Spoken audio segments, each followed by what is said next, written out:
Let's just hop into Chapter 3, The Nameless Land. Before she even opened her eyes, Yuriko felt a slight breeze against her skin. It brushed across her forehead, lifting up her bangs.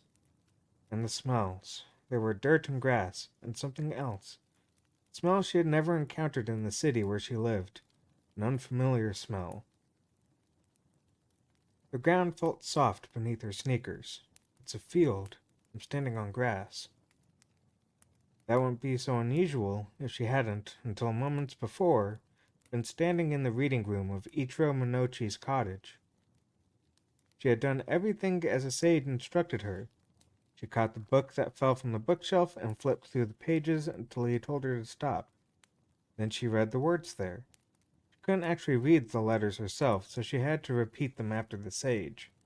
Apparently, it was important that she hold the book, say the words herself. Then she had to search the cottage until she found a piece of white chalk in order to draw a strange circular pattern on the floor of the reading room, based on the diagram one of the books the sage had showed her.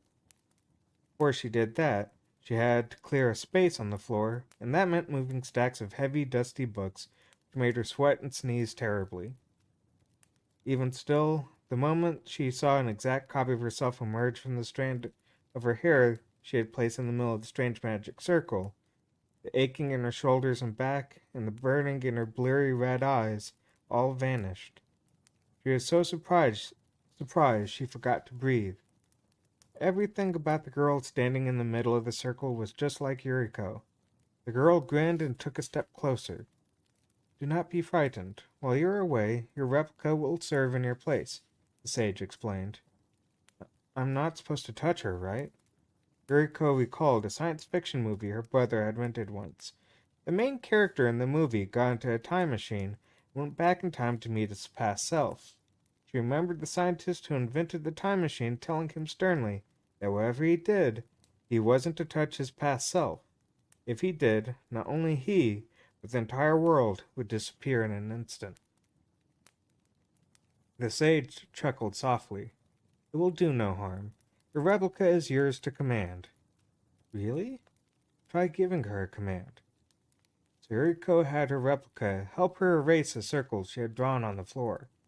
It was harder than she had expected to get the chalk off the wood floorboards, so she asked her replica to find a mop somewhere.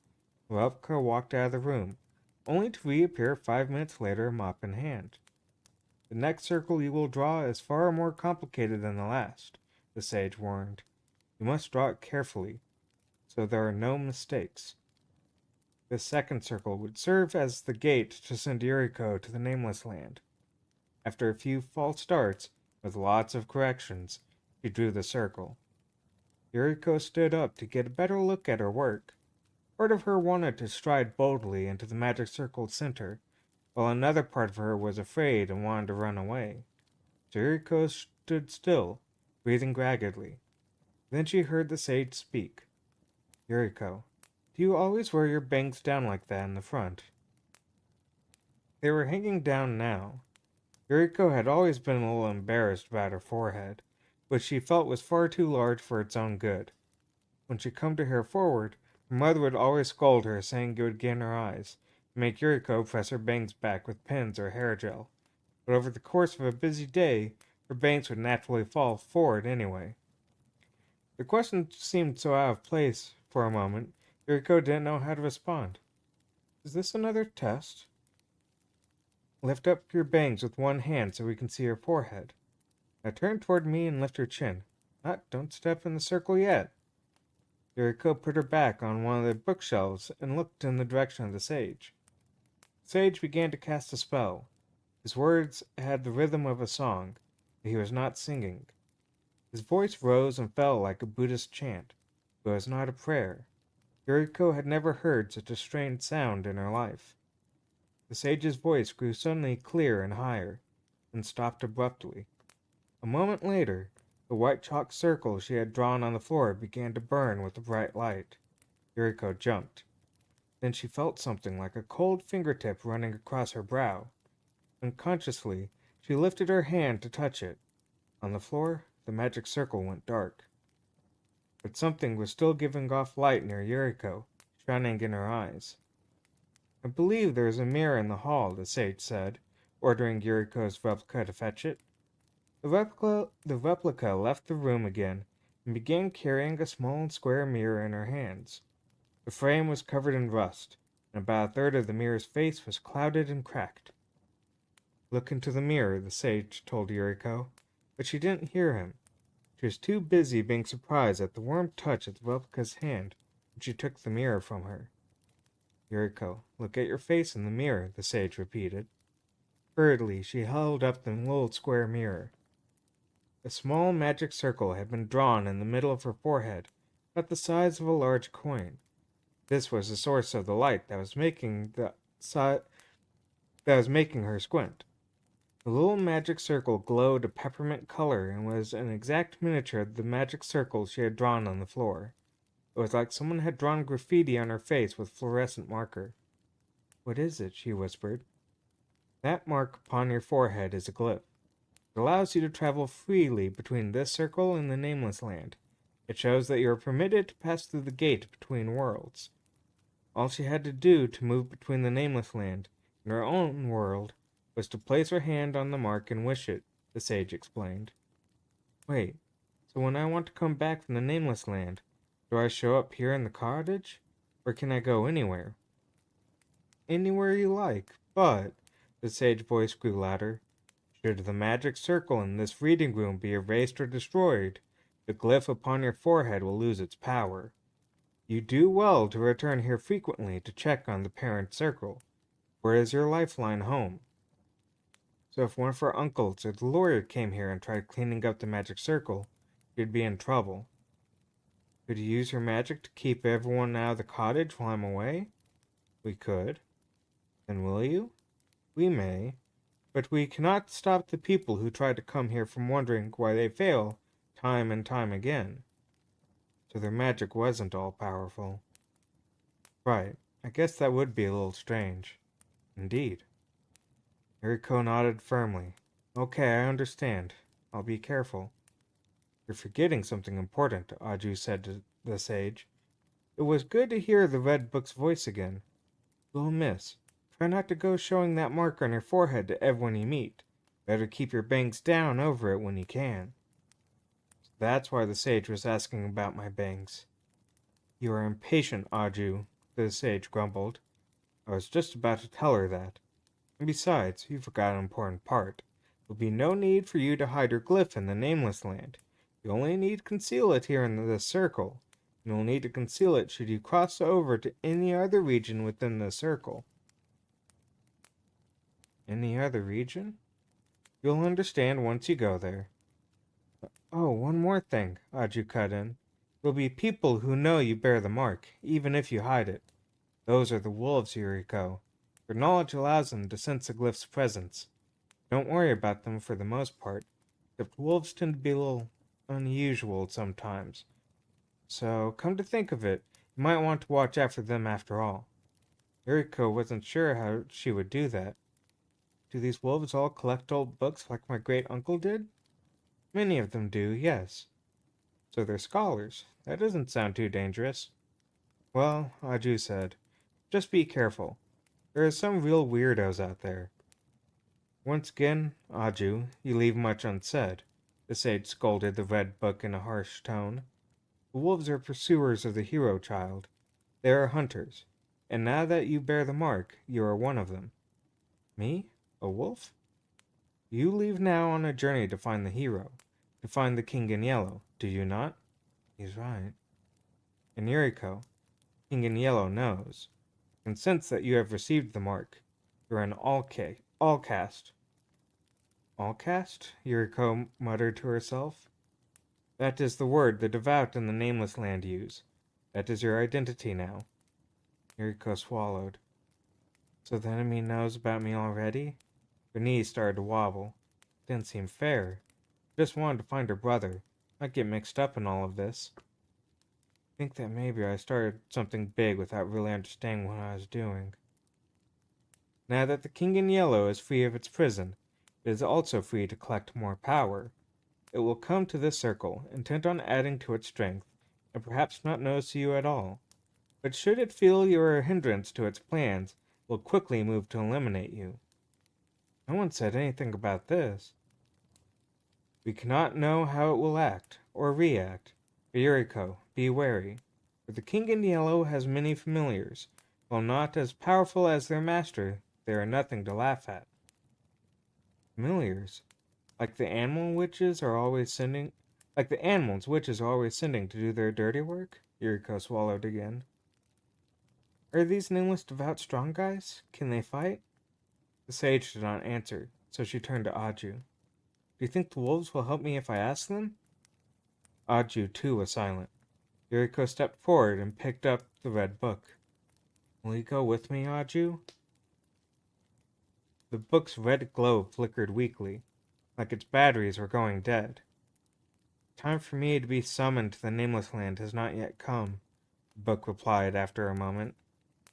Yuriko sighed and placed Aju back on the shelf. The book mumbled an apology, and she felt it shiver sadly as her hand left the cover.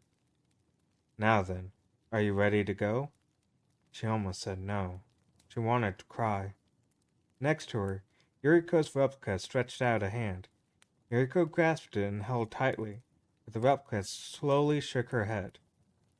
Hand that mirror to your replica, the sage instructed her. You will not be able to bring anything with you from this circle to the Nameless Land, that which you wear. You must pass through alone. Shoulders sagging, Yuriko handed over the mirror, but she still held the replica's hand, not letting go until the replica had to gently pry off her fingers. Do you wish to see your parents before you leave? She had found them lying in the hall on the entrance mat when she had gone looking for the chalk. They had been sleeping like babies. It had taken all her willpower to resist the urge to shake them awake. No, I'm okay. I'll just go like this. Yuriko gave up trying to control things. She would just have to go for it, she decided. Even if what she was about to do sounded a whole lot scarier than getting picked on at school. What was that line again? There's no turning back now. Take care of them for me, will you? My parents, I mean, she said to her replica, and her replica smiled and nodded. Don't worry, leave them to me. She can speak, with my voice? It was obvious when she thought about it. She was an exact replica intended to take her place after all. It still startled her to hear her own voice like that. Wouldn't it be weird if there are two of me here when I come back? Don't worry about that either. There's a way to make it so no one will notice. I'll explain when the time comes. Yuriko thought the replica sounded a little older than she did, like a 7th grader maybe. Good luck, the replica said, and Yuriko wondered if a piece of her hair had somehow managed to turn into a more grown-up, confident person than she was. Let's open the gate, the sage said solemnly. To the center of the magic circle, Yuriko. Though her knees were still a little wobbly, Yuriko stepped into the very center of the circle and stood. The sage began to chant again. Soon the other books joined, till the voice of every book in that reading room was raised into a single chorus. She could make out Aju's voice among them. Once again, pale flames rose up from the magic circle. The flames arced in the air, wrapping round her legs and arms. Though Yuriko closed her eyes against the glare, the image of her replica standing just outside the circle, waving her hand, still floated on the inside of her eyelids. And that was how she had come here, wherever here was, standing on the soft grass. She didn't feel like she had moved since stepping on the magic circle. She hadn't flown up into the air, or tunneled through the ground, or had to duck through any sort of opening. She was just here. Yuriko slowly opened her eyes, steeling herself for whoever might be waiting. She had already imagined several possibilities. She felt ready for just about anything at all. But she saw dashed all pretense of readiness from her, scattering her resolve to the wind. She was looking out over a dry grassland, bleached of color, as bleak as the gray sky that hung low above it. There was no one else in sight. She noticed the light above her eyes again. The glyph on her forehead was glowing. She lifted her own hand and saw its pale light reflected on her fingers, and then it went out, like a signal announcing her arrival extinguished when its purpose was served. The sky seemed oppressively close. The clouds hung heavily over her, and beneath them floated a layer of mist. The mist had a slight bluish tint, making it look cold, as though many tiny particles of ice flowed through the air currents above her head. The gray grass that covered the ground was surprisingly soft to the touch, supple even, and moist. Maybe it's not dried up at all. Maybe this is its natural color. She held up her hand to her face and sniffed it. It smelled of soil. Drops of dew glistened on her fingers. For 360 degrees around her, as far as she could see, there was only the sky and the grass. The ground was slightly uneven, like the ocean on a calm day, lifting and falling in gentle curves. The high parts weren't quite high enough to be called hills, and low parts not quite low enough to be called valleys. She thought for a while before she remembered where she had seen something like it before. Sand dunes. They looked like sand dunes made of grass. So this is the nameless land. Maybe they should have called it the colorless land. For no particular reason, Yuriko pursed her lips and whistled. It made a weak trill that the wind quickly swept away and carried across the plains. So which way do I go? Just then she heard the sound of a bell tolling from far away through the mists. Yuriko took a step back, hunching low to the ground. When she stepped back, it sounded like the bell was coming from behind her. When she stepped forward, it sounded like the bell was somewhere in front of her. The deep booming sound seemed to bubble up from the ground and rain down from the sky all at once. Then the mist ahead of her split in two like an unbuttoned collar. It was as though the bell had been a signal, telling the mist to open the way for her, far beyond the gentle rising and falling plain. Yuriko spotted the silhouette of a giant building, and her eyes opened wide. The wind in her face made her eyes water, but she found herself unable to look away, even to blink. Was it a temple or some kind of church? Could it even be a mountain that she was just mistaking for a building? She had seen mountains something like it, with pleated edges and high ridgelines towering straight toward the sky. On a family trip to the Japanese Alps. It looked like some kind of massive folding screen, but the color was all wrong.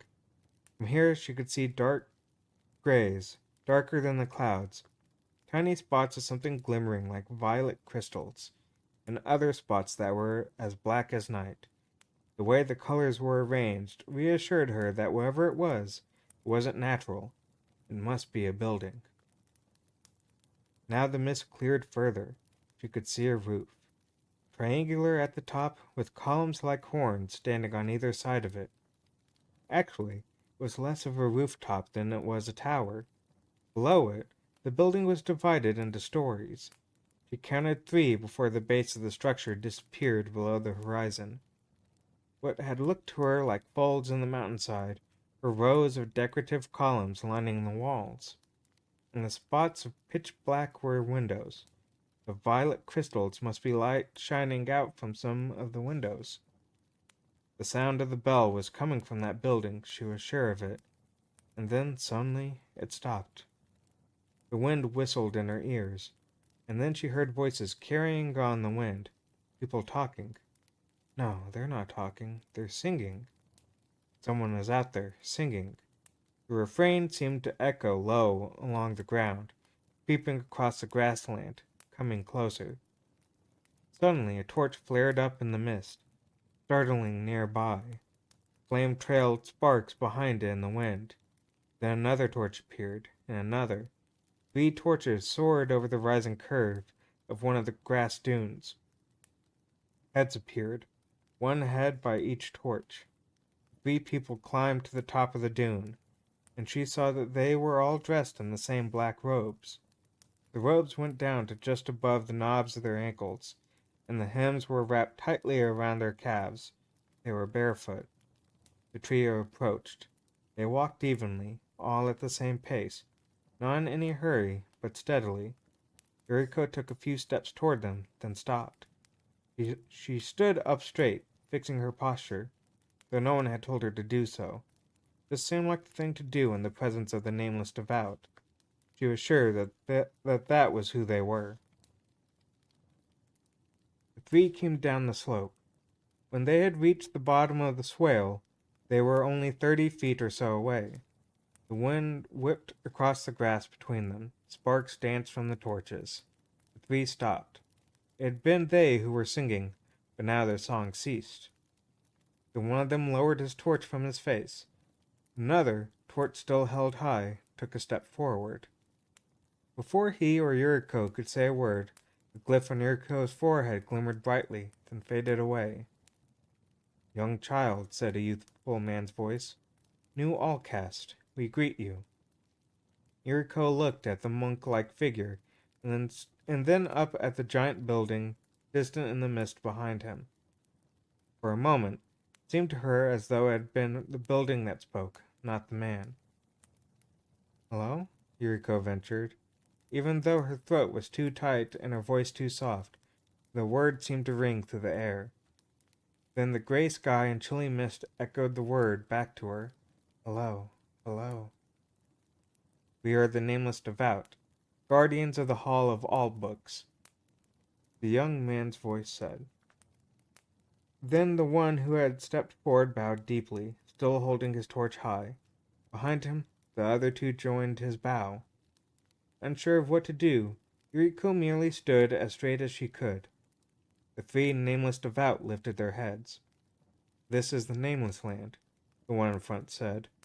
"The sound you heard was a second bell ringing to mark the arrival of an Allcast. We have come to greet you." "Come," one of the monks motioned with his head, turning sideways to her to open the way. Yuriko felt like an eternity passed before she could summon the nerve to take that first step. It took more courage than it had to step into the magic circle that had brought her here. Now I really can't turn back. Once I go with them, it started. Though, in a corner of her mind, she still felt like there was time for her to apologize and just go home. She was sure they would forgive her. Yuriko stepped forward. "There's nothing to be frightened of," the lead devout said in a gentle voice as she approached. "There is nothing in this land that threatens you, Allcast. Come, let us take you to our hall." The two devout in the back now led them, and the devout who had stepped forward matched Yuriko's pace and walked beside her. "That big building the Hall of all Books?" Yuriko asked, indicating the silhouette on the horizon with her eyes. Somehow she felt it wasn't appropriate to point. "That is so." "So that big building is filled with books? Like a library?" For a moment, the Nameless Devout walking next to her seemed to not understand the question. Then he smiled and said, "Ah, yes, a library. That is what you call them in your circle. It is something like that.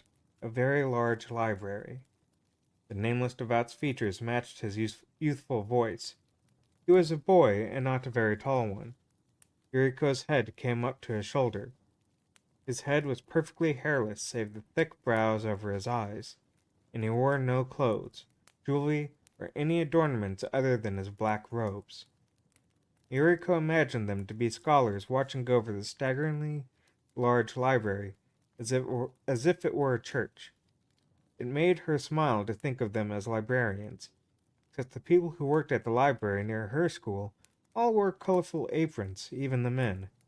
She wondered if the Nameless Devout would look good in aprons. "I'm just trying to calm myself down by thinking silly thoughts, and it's not working." Yuriko sighed and put the mental image out of her mind. They walked steadily onward, but the hall on the horizon didn't seem to get any closer. The way it loomed up into the sky made Yuriko jittery, and she racked her brain for something she could talk to her escort about. "You were singing before, weren't you?" "Yes." "What was the song?" "It is the invocation," the devout replied, explaining before she could ask that it was a song of prayer. "So they do pray, sort of," I couldn't understand the words. What language was that? Yuriko clapped a hand to her mouth. Not understanding the lyrics to the song was one thing. How could she possibly be talking to them now? What language am I speaking? Again, the Nameless Devout answered her question before she could ask it. We of the Nameless Land can understand the words of the All-Cast, and employ them ourselves. But the words of the invocation are something else entirely. That is why you are unable to comprehend their meaning. Well, what language were the lyrics in? In the words of the Nameless Land. The Nameless Land had its own language. Guess I'm not in Japan. I was wondering, she began, if you could tell me what the words to your song meant. She hesitated halfway through her question when it seemed to her that a dark look passed over the Nameless Devout's face. It is a song about the King in Yellow and the Weaver. Oh, Yuriko said simply, then shut her mouth. She had lots of questions burning inside her now. She didn't want the monks to think of her as an annoying little girl. She looked up to see that the building loomed even closer now. Funny, it doesn't feel like we've walked that far. Of course, she thought, maybe it was a lack of any reference points whatsoever that's throwing her off her sense of distance. Again, a bell began to ring, but with a slightly different tone and at a different pace. Where the bell she had heard earlier was slow and booming, this one was light and up-tempo. This bell tells the Nameless Devout that the All-Cast will soon arrive at the hall, calling them to gather at the Dome of Convocation. How does he always know what I'm just about to ask? Are there lots of you?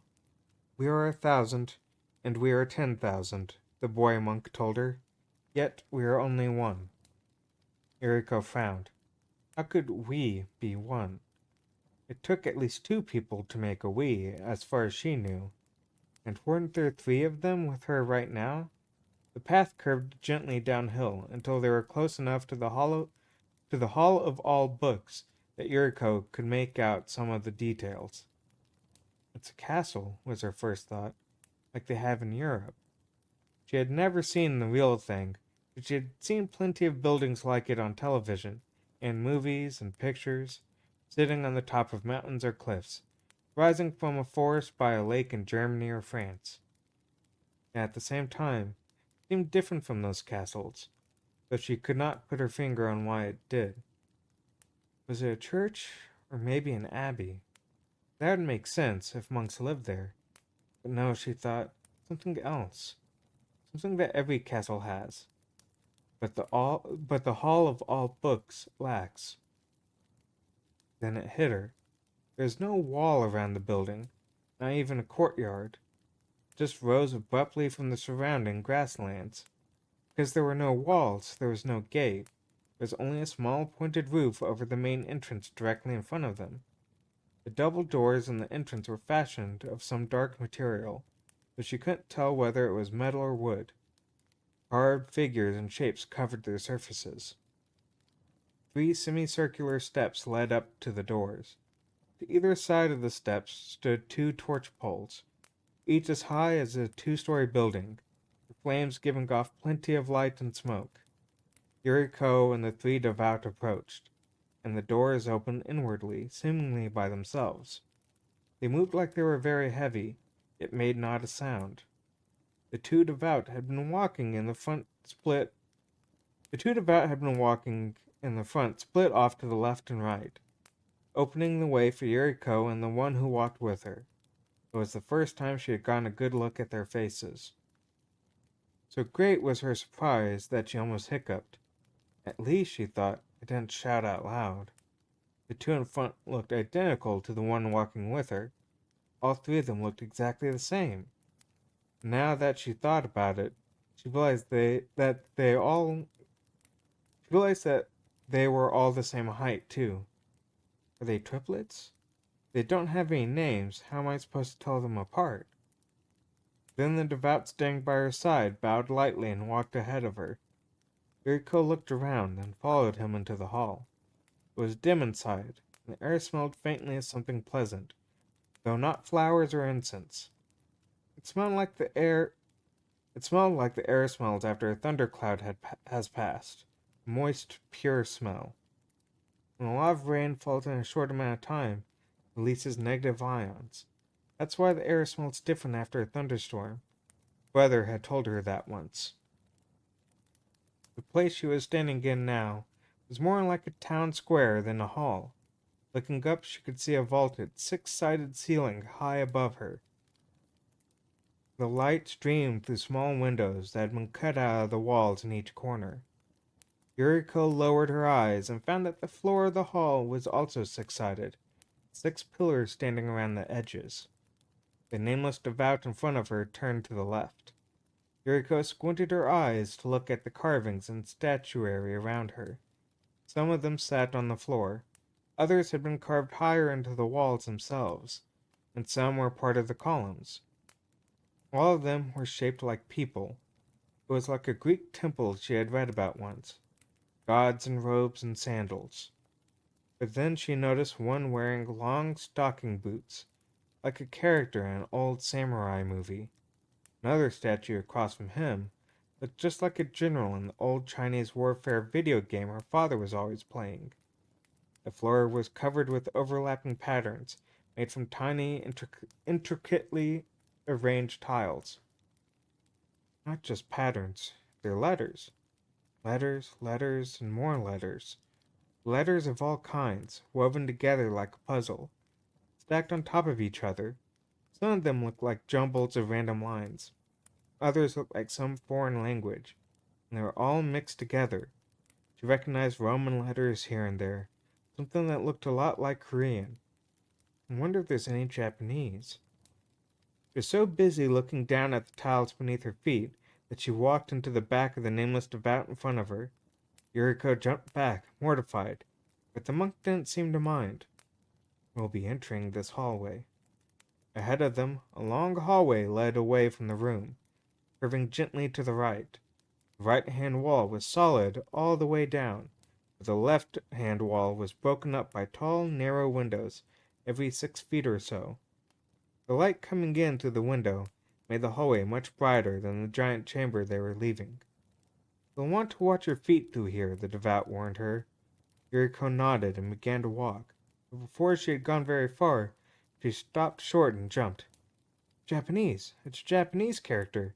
She found it on the dark black wall on the left-hand side, between 2 of the window slits. It was only a single character carved in relief, and large about the size of a car tire. N, she shouted, a little too loudly. That's character N, isn't it? 2 nameless devout behind her said nothing, but the one in front smiled gently and nodded. I'm sorry. I was just surprised to find something I could read here. She was surprised at how relieved it made her feel. She felt happy and homesick, and it was also a little funny. She had never seen this particular character written so large, not even in the lobby of a bank. Do you know that this is the word for money we use? The nameless devout nodded. We do.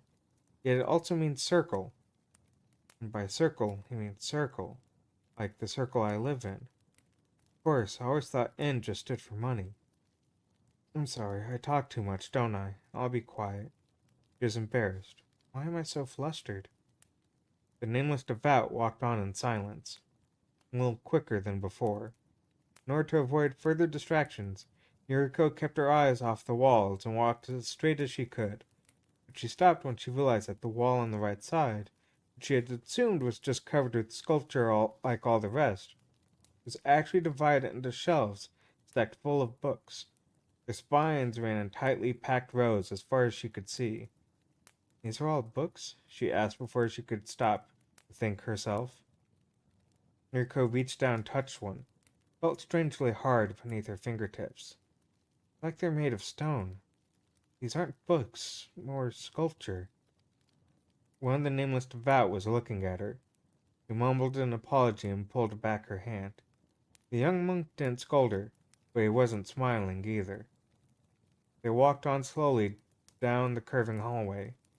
It occurred to Yuriko that maybe she had been wrong when she thought there were no walls around the hall of all books. Maybe the hallway she was walking down now wasn't the inside of the building. In other words, what she could see from the outside wasn't actually the Hall of All Books, but something like a thick wall that surrounded it. Its immense size had made it look flat, like the side of a building, when she had gone in. But they had been walking around a curve for so long, she imagined it might have been part of a much larger circular structure. If that were true, then the castle, or abbey, or library would be further inside, but it didn't seem like that was where Yuriko was heading. Finally, the end of the hallway came into view. Straight ahead was a dead end, but the right wall was open to another room. She thought a portcullis of thin bars blocked the way.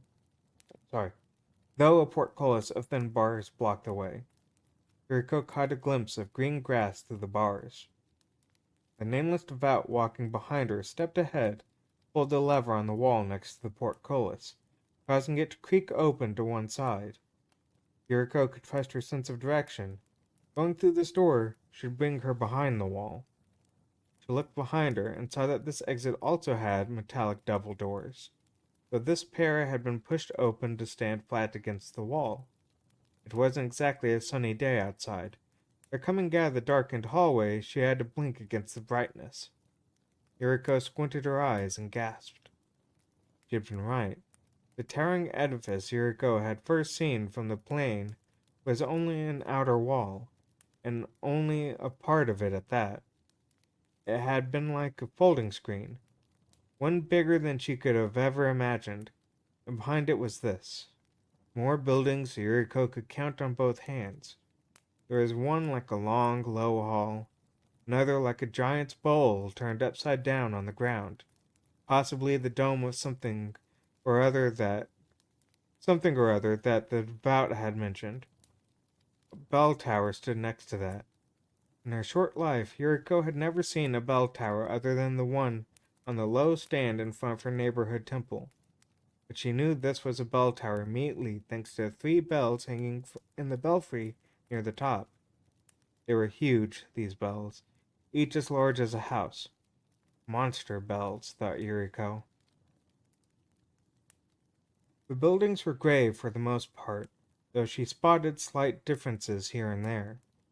Some seemed to have a faintly purplish hue, others were darker, and some were blue. They were wide, low buildings and tall, narrow buildings. Though each building seemed to be of its own unique design, they nevertheless looked like they belonged there together. Perhaps it was because the buildings were connected by long exterior hallways and stairs hewn from stone. Not one stood entirely apart from the others, yet the way they had been connected was bizarre. In one spot, 2 buildings stood so close together there didn't seem to be any point in running a hallway between them, and yet a hallway zigzagged through the narrow gap, with stairs going up and down so that to walk along it would nearly quadruple the actual distance between one building and the other. In another part, 2 buildings at the very edges, as far away from each other as could possibly be, were connected by a long aerial walkway about 3 stories off the ground. The manner of their linking seemed complicated and random, following no discernible pattern. She tried following the hallways with her eyes, and it still wasn't immediately clear what connected which building to which. It was like one of those picture puzzlers, and part of it seemed like they had just kept adding buildings, linking them however they felt like at the time, even if it didn't make any sense. But at the same time, there was a certain joy the way it looked. Yuriko felt like she had just opened a toy box filled with wondrous things. The buildings were huge and dark, towering and giant, weathered and gray, yet they were each so different and curious and strangely cute in places. Even though it was so big, she was so little, Yuriko found herself growing quite fond of the strange and tangled town. And there was something familiar about it too, but she couldn't imagine how that might be possible. There was nothing particularly Japanese about the buildings. nor was there anything that seemed quite like the scenes of Europe that Yuriko had seen in movies. It wasn't American or British either. Still, it felt curiously familiar, and all of it was hidden behind that wall, thought Yuriko, impressed anew with the wall's sheer magnitude. Green grass, cobblestone plazas, and brick roads filled the open spaces of the town. Like the buildings, none of these were the same. The first thing she realized when she saw the road was that the steepled entrance and long hallway she had come in through were only a side entrance to the town. Directly opposite from where Yuriko had entered, there was a 2-story high gap in the external wall, with a giant gate. The doors of the gate were reinforced with strips of ancient iron, with sharp spear-like adornments running along the top edge. Okay, to keep out intruders, or to keep people from escaping? Not that she could see anyone who might try. The place was deserted. The main gate was closed, and Yuriko imagined the chilly mist pressing against the far side. Large road passed under the gate, though Yuriko couldn't begin to guess where it led. One of the nameless devout noticed her looking. We will take you beyond that gate later, but now we must hurry to the convocation. As she had expected, they began to walk toward the building that looked like a giant bowl turned upside down on the ground. The exterior walls of the dome were covered with what looked like bronze plates. They were rusting in places here and there. Splotches of vivid green stood out on the dull surface. It was like the giant who owned the bowl had taken a paintbrush to it and made a grand mess of the thing. Perhaps it was the giant's child, Yuriko thought, playing with the paint. At the top of the dome was a small protrusion, a handle on the kettle. It was round, like the little onions her mother used to put in her stew sometimes, like a dollop of whipped cream on a shortcake. Then it hit her. This is a picture book building in a fairy tale town. A place that existed only in the imagination. A place that belonged in stories. A town that was nowhere. Yuriko walked, her sneakers squishing in the across the damp cobblestones. The feel of the stones must have been just as strange to her sneakers, which were accustomed to walking on the pavement by her school, the shopping street, and the sidewalk near her house, as this town seemed to Yuriko. I wonder if the nameless devout are cold with bare feet like that. She could see the lines of their bones clearly where their feet struck out from the bottom of their robes. She hadn't even known it was possible for people to be so thin. She wondered if life was hard in this place. She began to think that the giant's child had a hand in building the whole strange, marvelous town, perhaps with little help from its father. But the town was filled with these barefooted, terribly thin guardians, who watched over all the books in the world. Protecting the books. Protecting the books from something. Protecting something from the books. One part of the domed roof straight ahead of them was curled back, like a dancer's fingertips, creating a gap between the roof and the ground beneath it. This was the entrance. Now that she was close, Yuriko realized that the dome alone was not connected to any other building. Steps rose in layered semicircles on the cobblestone path toward the entrance. Well, I'm glad you're having a good time. And yeah, I can completely understand why I might put you to sleep.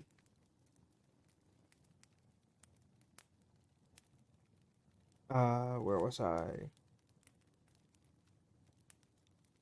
Now that she was close, Yuriko realized that the dome alone was not connected to any other building.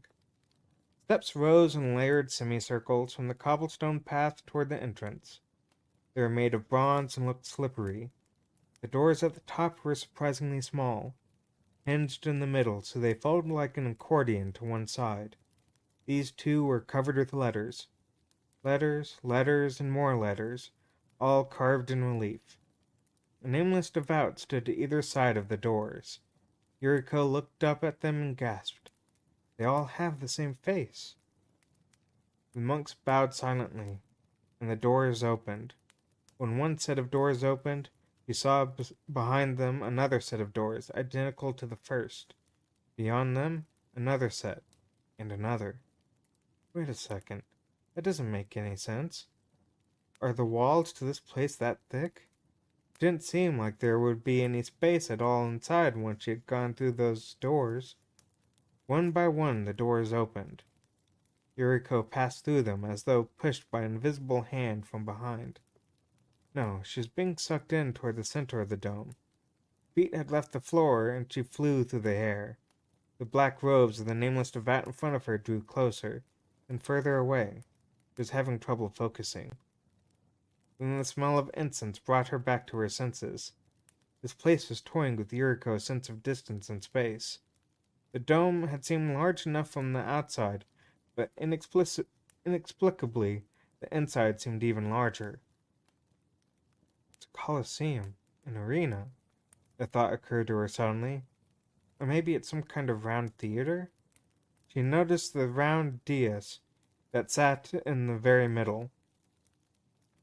Steps circled the dais, running up like an inverted cone. Some kind of low walls ran down the steps.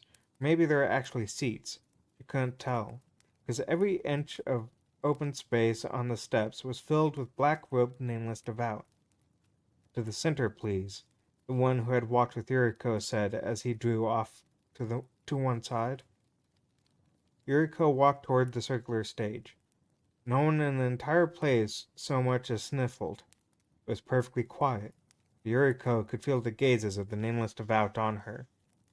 Her legs felt shaky again, and she found she had trouble lifting up her feet. Her toes wanted to trip on the floor and send her sprawling. She almost did fall, but still no one said a word. She couldn't hear a single voice, just the gentle squeaking of her sneakers on the floor. Directly above the circular stage hung a glass orb that looked like a large light bulb. It was high above the floor, but yet still looked big, so it must have been very large indeed. Yuriko walked slowly beneath it, afraid if she were to make some mistake here, the giant light bulb might come crashing down on top of her. A chill ran across her forehead. At the same time, the bulb above the stage began to shine. Now her forehead was shining too. It seemed like the light from her forehead was aimed directly at the glass sphere above her, like a spotlight was emanating from her own head, illuminating the bulb. She saw the magic circle appear on the side of the giant sphere. That light reflected back down onto the stage, making the floor glow. It was another giant magic circle. All cast, the masses of the nameless devout said as one, step into the circle. Their teeth were chattering so loudly with fear, she was afraid they might fall out of her mouth. Yuriko walked into the circle upon the floor. When she reached the center of the circle, it shone more brightly than before. Then the light subsided, wrapping inside the whirls and eddies of the pattern again, flowing along the lines of the circle. The lines went dark, and only the corners where two lines met sparkled. Then it seemed like a strip of light began to snake its way along the lines of the pattern, facing out to figure 8. Lift your eyes. There is no need for fear. It wasn't a chorus. The thousands, no 10,000s of nameless devout were talking to Yuriko with one voice. The sound was deafening. Yuriko looked up. She was in the middle of the dais, the lowermost part of the amphitheater, surrounded by the nameless devout. Top row was so distant from where she stood, she could barely make out the monks sitting there. But it wasn't enough for Yuriko to see the faces of the nameless devout standing in the rows closest to her. They all looked the same. They weren't triplets, or quintuplets, or anything like that. They all had the same face, the same body. All 1,000 of them. All 10,000 of them. All one of them. So that's what he meant. Yuriko's internal surprise meter was completely overloaded. The needle spun around so fast it broke. Yuriko stood with her mouth hanging open, looking up at the sea of the black robes. Is this what it's like to have a rock star playing at the Tokyo? This what it's like to be a rock star playing at the Tokyo Dome? Except her Tokyo Dome was filled with monks. She wasn't singing. Some kind of hymn might have been appropriate. Hi, Yuriko said, her voice cracking. Nice to meet you. As one, the sea of nameless devout bowed in reply. The robes made a sound like waves rippling. This isn't some kind of hallucination. We're all really there. My name is Yuriko Murasaki. The nameless devout bowed again, sending a shudder through the air of the dome. What's, your name? We are the nameless devout, they replied. It was her against thousands. It felt like the strength of their voice would crush her. Sorry, would it be okay if only one of you spoke? The room fell silent. Maybe that wasn't the right thing to say. She hoped she hadn't inadvertently insulted them. Then, a single of the devout broke from one of the rows directly in front of her. Cutting down through the rows, he walked toward Yuriko. Yuriko waited in the perfect silence of the dome for him to get to her. She could hear the faint slap slap of his bare feet on the floor as he got closer. The nameless devout stopped a short distance away from her and lowered his head, addressing her as all caste. She noticed his feet had stopped short of touching the magic circle on the ground. Will this make it easier for you to speak with us? The devout had the same face as one who had brought her here, the same dark brows. His voice was the same too. Yuriko nodded. Yes, thank you. The nameless devout smiled a smile that had a far more powerful effect on Yuriko than she had expected. The tension seemed to drain from her body. She felt like she could breathe normally for the first time since she had entered the dome. She looked up and saw the masses of nameless devout were all looking down at her with the same face, the same smile. We who have no name have no true individual form, nameless devout said, spreading the sleeves of his robes. We can change our appearance to make your dealings with us easier if you wish. You are very young now, I fear. You were supposed to see us this way, weren't you? Yuriko nodded. I believe that when you heard we looked like monks, you pictured someone far older, like this perhaps. The nameless devout rubbed his face with his hands, and like that, he changed. His head was still bald, but now his brows were long and white, and wrinkles lined his face. His back was slightly bent, though he stood no taller than Yuriko. She looked up, and sure enough, the thousands of nameless devout looking down at her all had become the same old man. Thank you, she stammered. I think I can get used to this face. Don't look up at them. Just focus on the one here in front of me. I'll think of the rest of them as scenery. Now that it wasn't an unusual and interesting experience to have tens of thousands of old men staring down at her so intently. I suppose you know why I've come here. The nameless devout nodded. You seek your brother. Yes, my brother, Hiroki. He has become the last vessel. When she said it, she felt something inside her harden. One astonishment after the other had thrown her completely off balance, but now she felt like she was finally starting to get her feet back underneath her. That's why I'm here. That's why I've come to the Nameless Land. The place where the hero was imprisoned. The place from which it escaped. The book who sent me here said you might be able to help, Yuriko said, taking a step back and bowing so low her face almost touched her knees. Please, you have to help me. Tell me what I need to do in order to find my brother. There was silence. Yuriko closed her eyes tight. Nothing happened.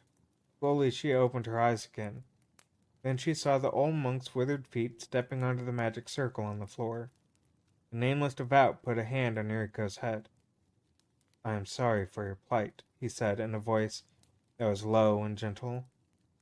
Most of the Allcast who come here are young, for only the young souls are able to find their way to this land. This confirmed what she had heard from Aju and the sage.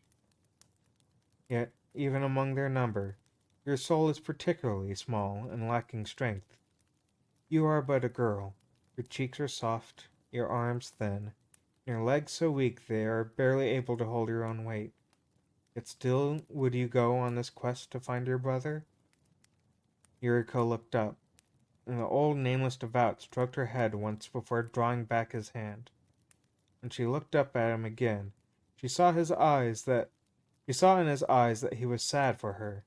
He was truly sorrowful for her plight. All the words of sympathy and consolation she had received up to that point added together couldn't match what she saw in the monk's eyes that instant. It was a look more gentle than his hand on her head. They know about the hero. They know about the king in yellow. They know about the vessels and what happened to my brother. They won't laugh it off. They won't not believe. I don't have to explain anything to them. They know it all. The thought gave Yuriko great courage. I am a little girl. That doesn't mean I'm weak, he told the devout. His thinking was clearly a little behind the times. We can do everything boys can do, sometimes better. I'll be okay, with your help, I hope. She would find her brother, rescue him, and help find the king in yellow again. The old nameless devout raised a bony hand to stop her. Allcast, I believe you are mistaken. Mistaken? About what?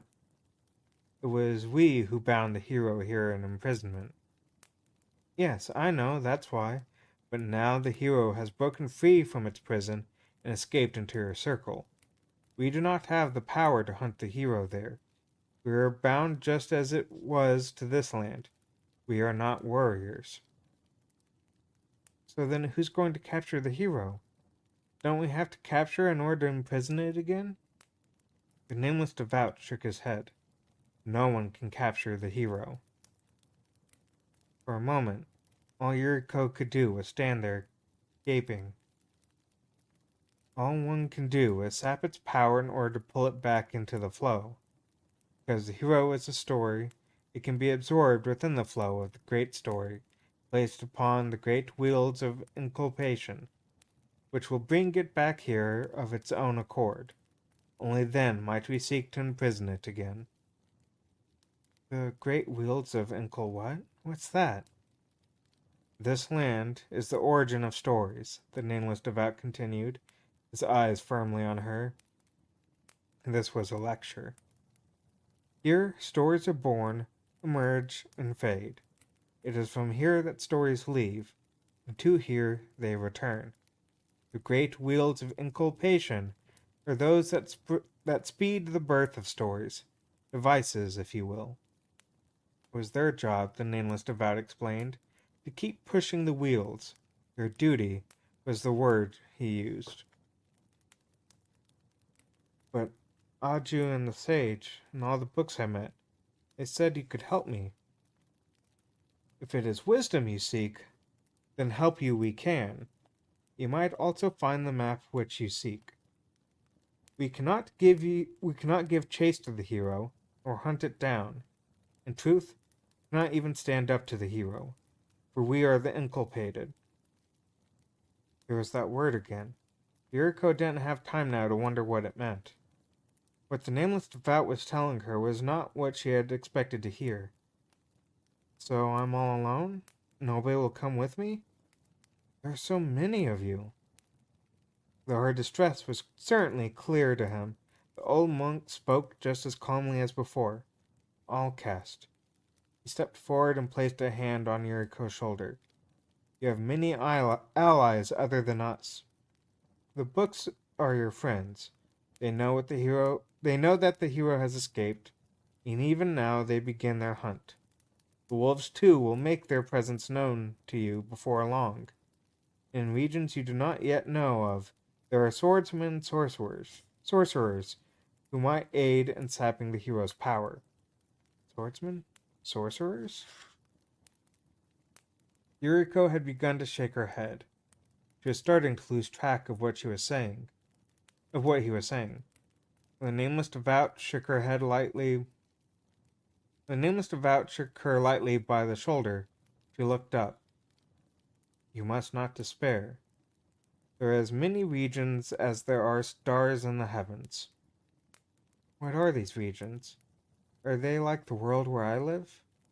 There are no swordsmen and sorcerers in my neighborhood, that's for sure. The nameless devout smiled. The place where you live is a region, yes. But there are many other regions.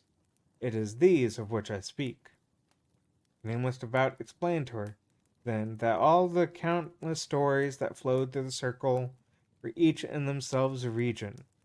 Each has their own place within the circle, closed to the others. Yuriko frowned, not quite getting it. Stories moving through the circle? You mean like books? Not only books. Though that may be their original form, many regions appear in different forms as well. Like movies and comic books and games? Yuriko asked, her voice rising higher with each question. You mean I have to go into these regions to find help? Wherever your brother's trail leads, you must follow, whether it stays in the real or strays into fantasy. How am I supposed to do that? You can, because you're an all caste. Yuriko touched the glyph on her forehead. Her head was swimming. The mark felt heavy against her skin. I've been branded. You look tired. You should rest. How do they know what I'm thinking? One more comment like that, I might just lose my temper. I will show you your quarters. Then the old nameless devout lifted a hand, and another came down the stairs to the amphitheater floor. This one's face was young, the same as the one that she had first met. When she looked around, she saw that all of the nameless devout, save the old monk who had been talking to her, were young again. I alone will stay in this form. They may know me and take comfort in it, the lone old devout said. Then he smiled, the wrinkles deepening at the corners of his eyes. That's chapter 3. I'm going to take a quick couple sips of my drink because I'm getting thirsty.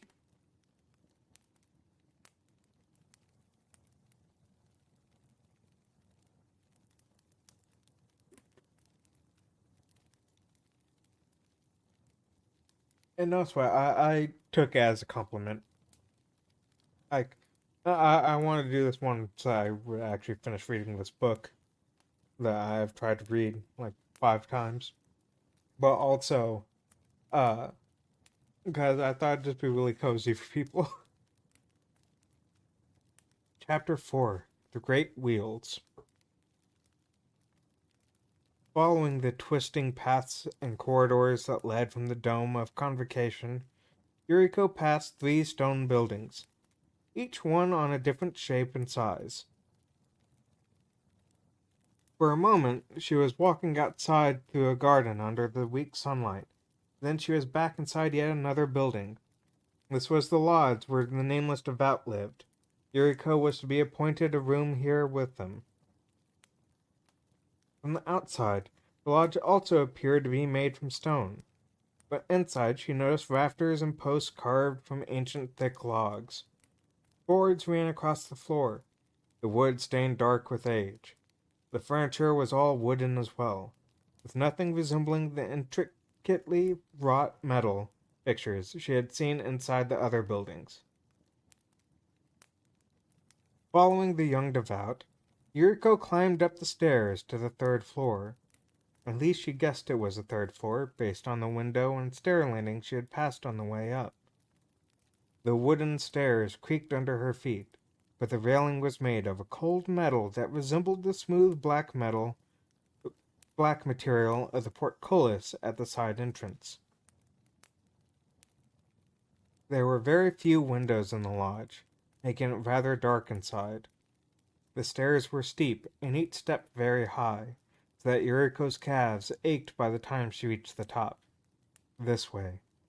The nameless devout opened an iron-framed wooden door to a cell. The room was small, with a right wall made of what looked like clay. The ceiling slanted up to a triangular window at the top. The left-hand wall was a bookshelf, packed full of books. A simple wooden bed sat flush to the wall on the right. On it she saw a thin pillow with a white cover, and next to that, a folded blanket the color of a camel's hair. A desk and chair about the same size as the ones they used in her classroom back home sat at the foot of the bed. Atop the desk sat a small lamp, uh, sat a lamp small enough to fit in the palm of her hand. A white wick, its lower end suspended in translucent oil, stuck out of it. Make yourself at home. The young nameless devout bowed once, then left. He left the door open behind him, however, making her think that he would be back. Yuriko sat down on the chair and waited. The monk soon returned. He was carrying a tray in both hands and another blanket draped over one of his arms. Please eat, he said, placing the tray on Yuriko's desk. The tray held a white dish with a piece of white bread next to a glass of water.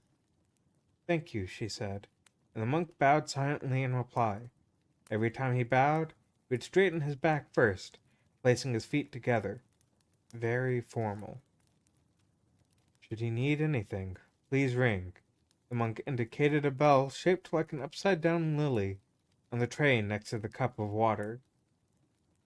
Yuriko looked closer at the monk's hand and noticed with a start that it was crisscrossed with scars. His fingernails were chipped and split in places. I'm sorry, I can't just sit around here, Yuriko began. I have to. First, you must rest, the young monk interrupted her, placing the blanket he carried at the foot of her bed. The rooms here are chilly. Use this blanket should you need it. This time, it seemed like the monk was leaving her for good. He put a hand on the door and was straightening himself to bow again. Yuriko stood. The books here are all fake too, aren't they? She had noticed in the moment she stepped into the room.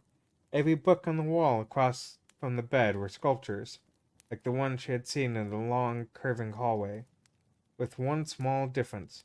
These were made from wood, not stone. If this place is the hall of all books, then why are all the books fake? The young nameless devout stared back at Yuriko, unblinking, his thick brows lifting over his jet-black eyes. They are not fake, he replied. She was able to hear him clearly, though his voice was little more than a whisper.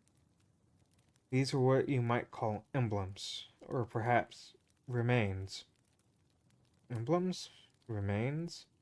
Neither of those words seemed particularly appropriate for books.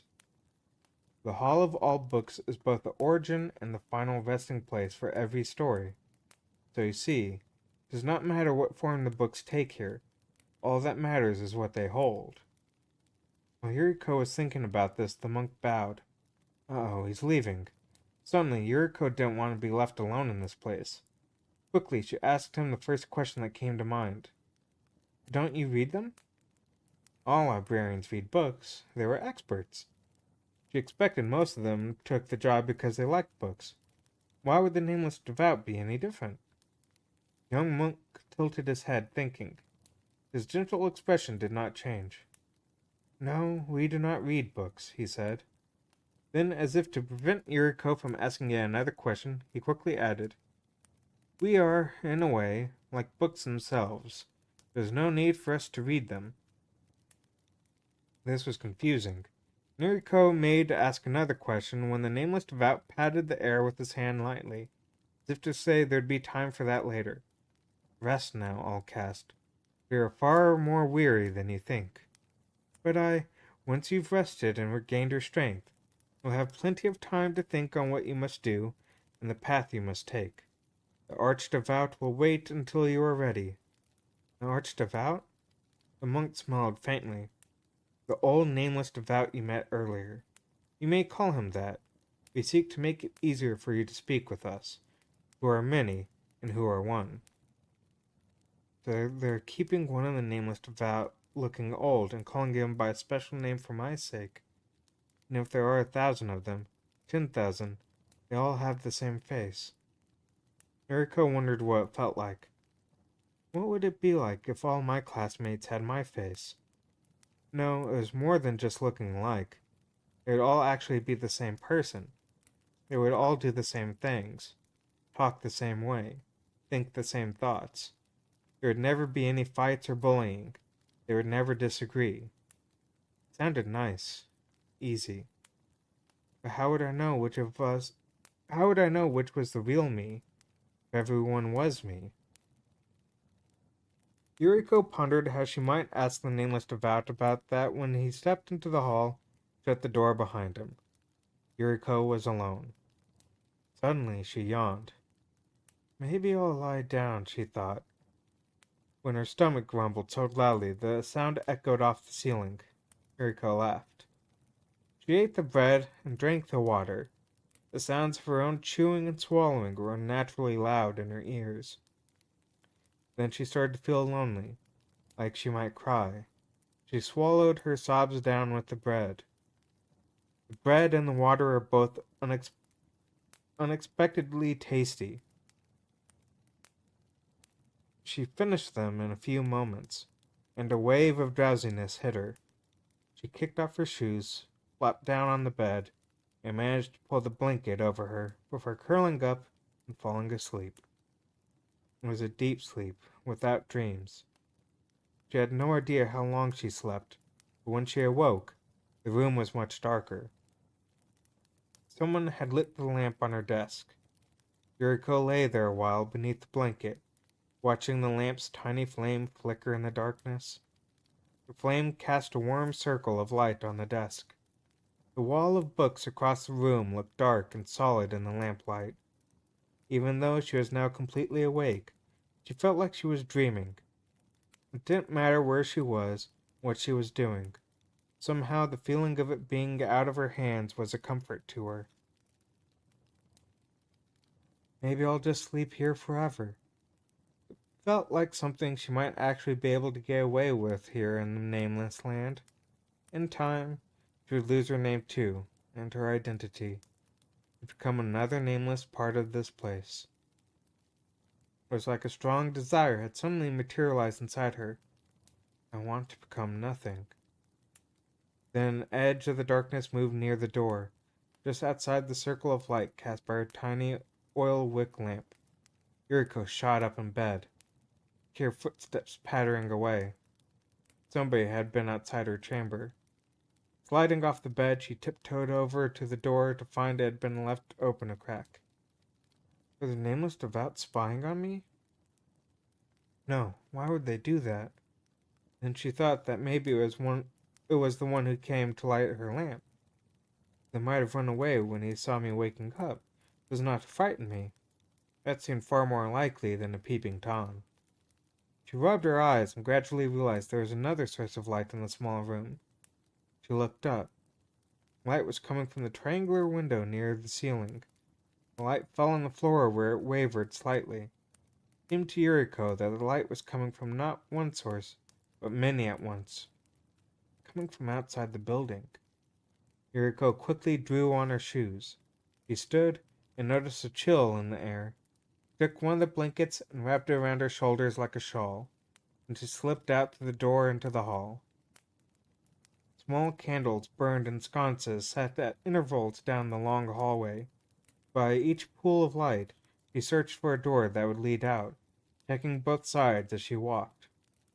She intended to follow the route she had taken when the nameless devout first brought her here, but it soon became apparent that she had taken a wrong turn.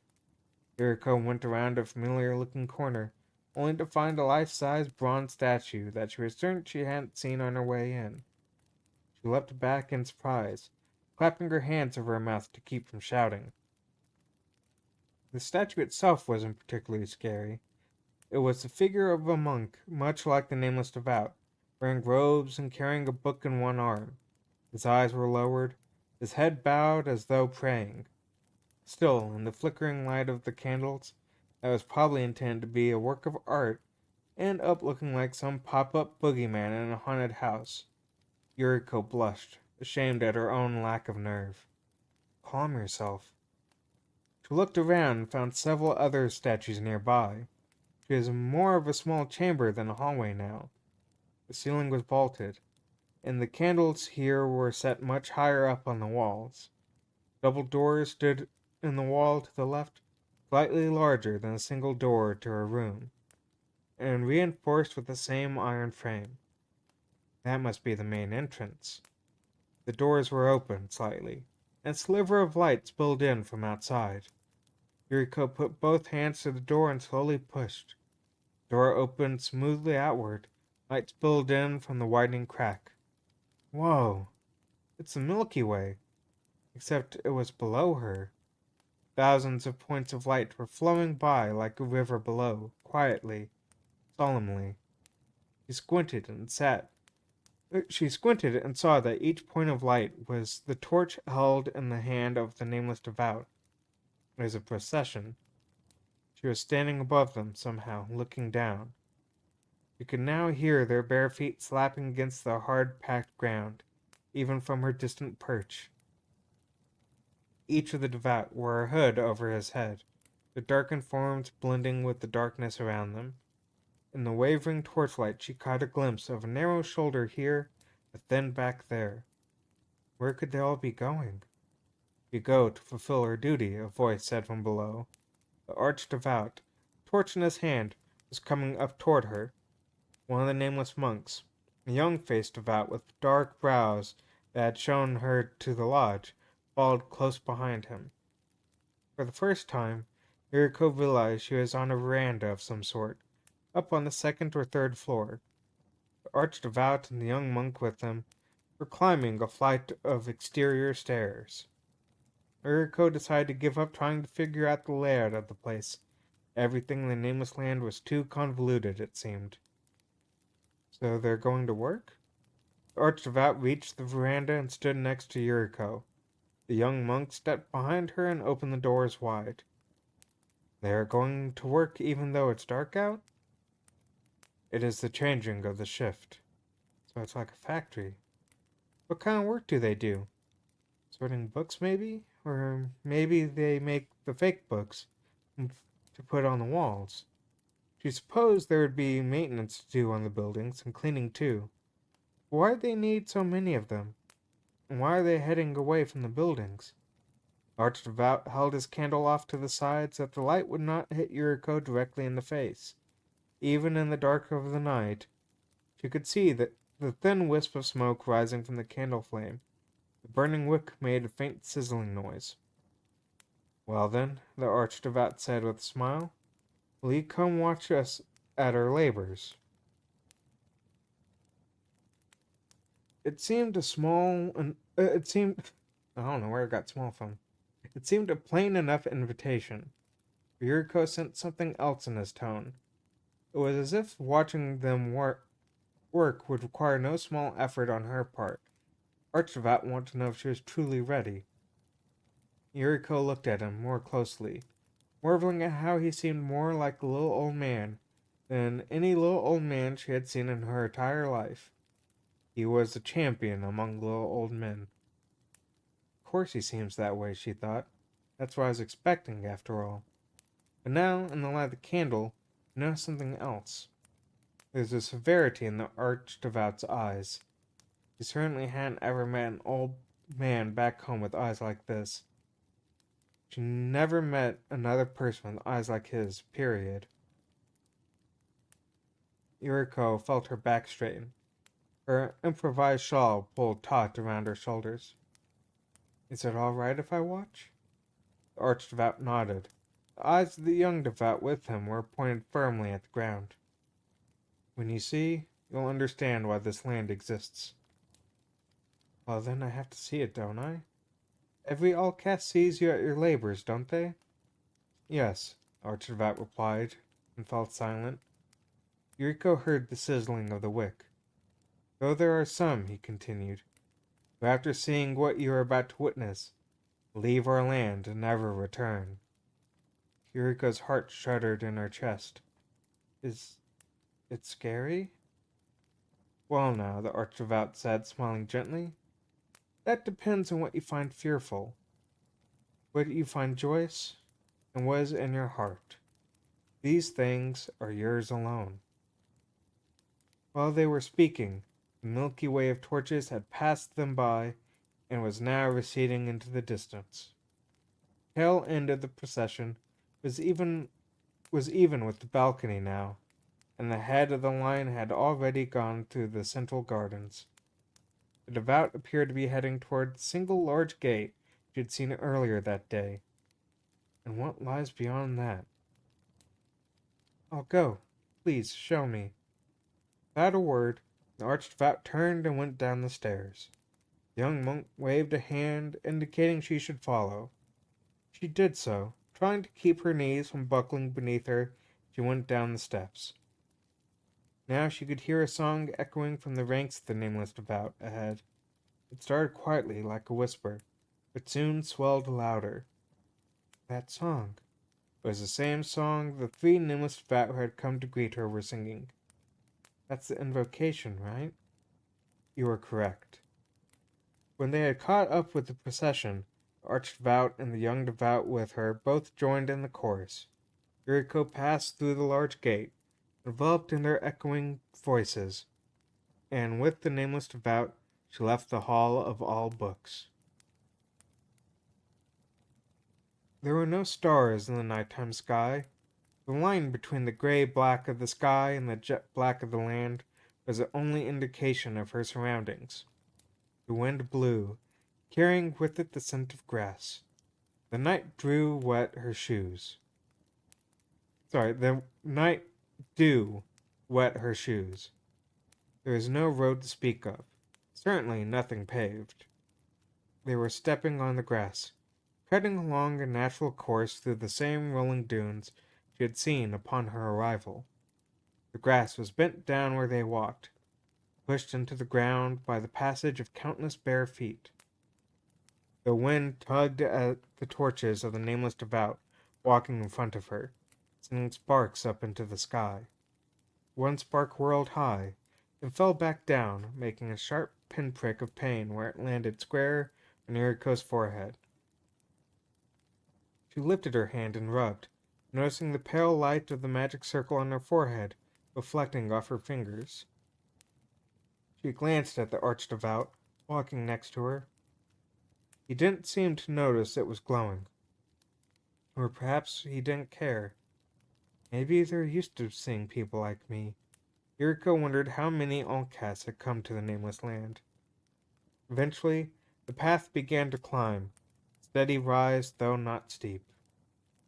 This is a place we use often, Archdevout began, leaning toward Yuriko. It leads to the threshing hill, where we perform our labors.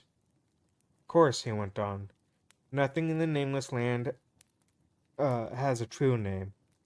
One of your kind, an outcast who visited here, named the hill when he departed, having fulfilled his task. The nameless devout have been calling it that ever since, he told her. Yuriko detected something like reverence toward this outcast in the archdevout's voice. He was a boy only a few years older than you, with golden hair. Not Japanese, then. Why did he come here? Like you, he was searching for someone close to him, and he fulfilled his task. So, well, he was able to find who he was looking for? Someone from his family. His girlfriend, maybe? Someone taken by the King in Yellow. Yes, the archdevout replied simply. Yuriko found herself a little short of breath from the walking, but the archdevout and the other devout with her never slackened their pace, or seemed to breathe any harder than normal. Yuriko considered this story of the golden-haired boy who had named the Threshing Hill. It was a bit like giving your blessing to a place, Yuriko thought, to give a name to something that had no name. The boy had given this hill his blessing. A moment later, the thought struck Yuriko as incredibly odd, coming from her. It wasn't the sort of thing she ever would have thought about before. Why, it's like I'm a little more grown up all of a sudden. What if, when this mark got pressed into my forehead, I became another version of myself, a better version. The archdevout spoke again, his voice as calm and steady as his pace. The all-caste I spoke of said that the view from this hill was much like a place where he had grown up. All it lacked, he said, was a river flowing by it with a water wheel and mill house. A mill house? Yuriko didn't think they even had those anymore. Maybe the golden-haired boy came here a long time ago. Yuriko tried to think when they would have last had mill houses. 100 years? 200? I wonder if I'll get to name something here. She could find her brother, and the two of them could leave the nameless land together. Just before she left, she would give the land her blessing. That, she thought, would be a fine thing to do. As she walked along through the dark, the dew clinging to her feet, Yuriko felt her determination grow. Her hands clenched into little fists. Next to her, the archdevout remained silent. She wanted him to say something like, "Good luck," or "I pray for your success." She had turned to him to tell him about her plan when she felt the ground tremble slightly beneath her. An earthquake? No, it didn't feel like that. But the ground was trembling. Maybe it had been trembling from a while before. She just hadn't noticed it. She looked at the archdevout, but he seemed not to have noticed anything unusual. Ahead of her, processions of nameless devout were still singing their invocation, their pace unchanging. As they continued climbing the hill, Yuriko noticed a faint squeaking noise that seemed to match the vibration she could feel beneath her feet. Something large was moving on top of the hill, hidden in the darkness ahead of them. That's what's making that noise, Yuriko finally realized. What is that? The archdevout looked up, squinting into the flurry of torch sparks. This is our task, all cast. And then it has a nice little break there, which is perfect for me to get some more water.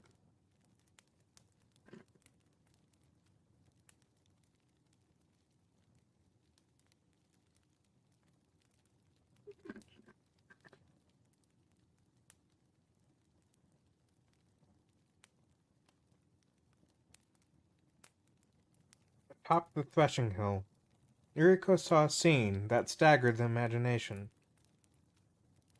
The top of the hill was a wide plateau, thronged with black-robed nameless devout. They were moving, undulating. Countless black robes turned in dark circles under the sky. When the dark circles moved, the ground shivered. She could feel it in her gut and in her bones. The sound seemed to vibrate up from her kneecaps, passing through her entire body before shooting out into space on the top of her head. The nameless devout were turning a pair of giant wheels laying flat on either side of the plateau. They were enormous. Yuriko immediately thought of the Tokyo Dome. Father was a Yomiuri Giants fan. And he took the family to the ball games a couple times a year. They'd watch games in the dome, eat hot dogs and ice cream, and cheer along with the other fans through the tiny megaphones they sold in the stands. Once you were inside the dome, you hardly noticed its size. Yuriko remembered being impressed when she saw it from the walkway outside, or when she saw the great arc of the dome from the train window on the way there. She often wondered how people had managed to make such a giant building. The Tokyo Dome is big, but these wheels are even bigger. On closer examination, Yuriko noticed that the giant wheels had no rims. A pillar about the size of a small building stood in the center of each, and from there radiated incredibly long spokes, too many for her to count. The nameless devout stood along each spoke, pushing them to turn the wheels. For some reason, the wheel on the right and the wheel on the left were turning in opposite directions. The left appeared to be going clockwise, while the right went counterclockwise. Where the two wheels met, the spokes seemed so close together that the sleeves of the nameless devout robes brushed against one another as they passed. The invocation had stopped somewhere along the journey up the hill. The devout pushed in silence, their only accompaniment the rumbling in the ground and the creaking of the two giant wheels. The nameless devout pushed with their hoods back, heads bent low, arms extended above them to grip the spokes.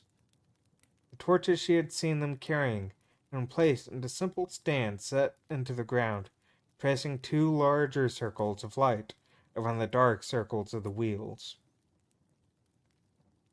As Yuriko stood there, dumbfounded, first one nameless devout, then another, broke from their positions at the spokes, retrieving torches from the stands, and began to walk toward the path leading down the hill.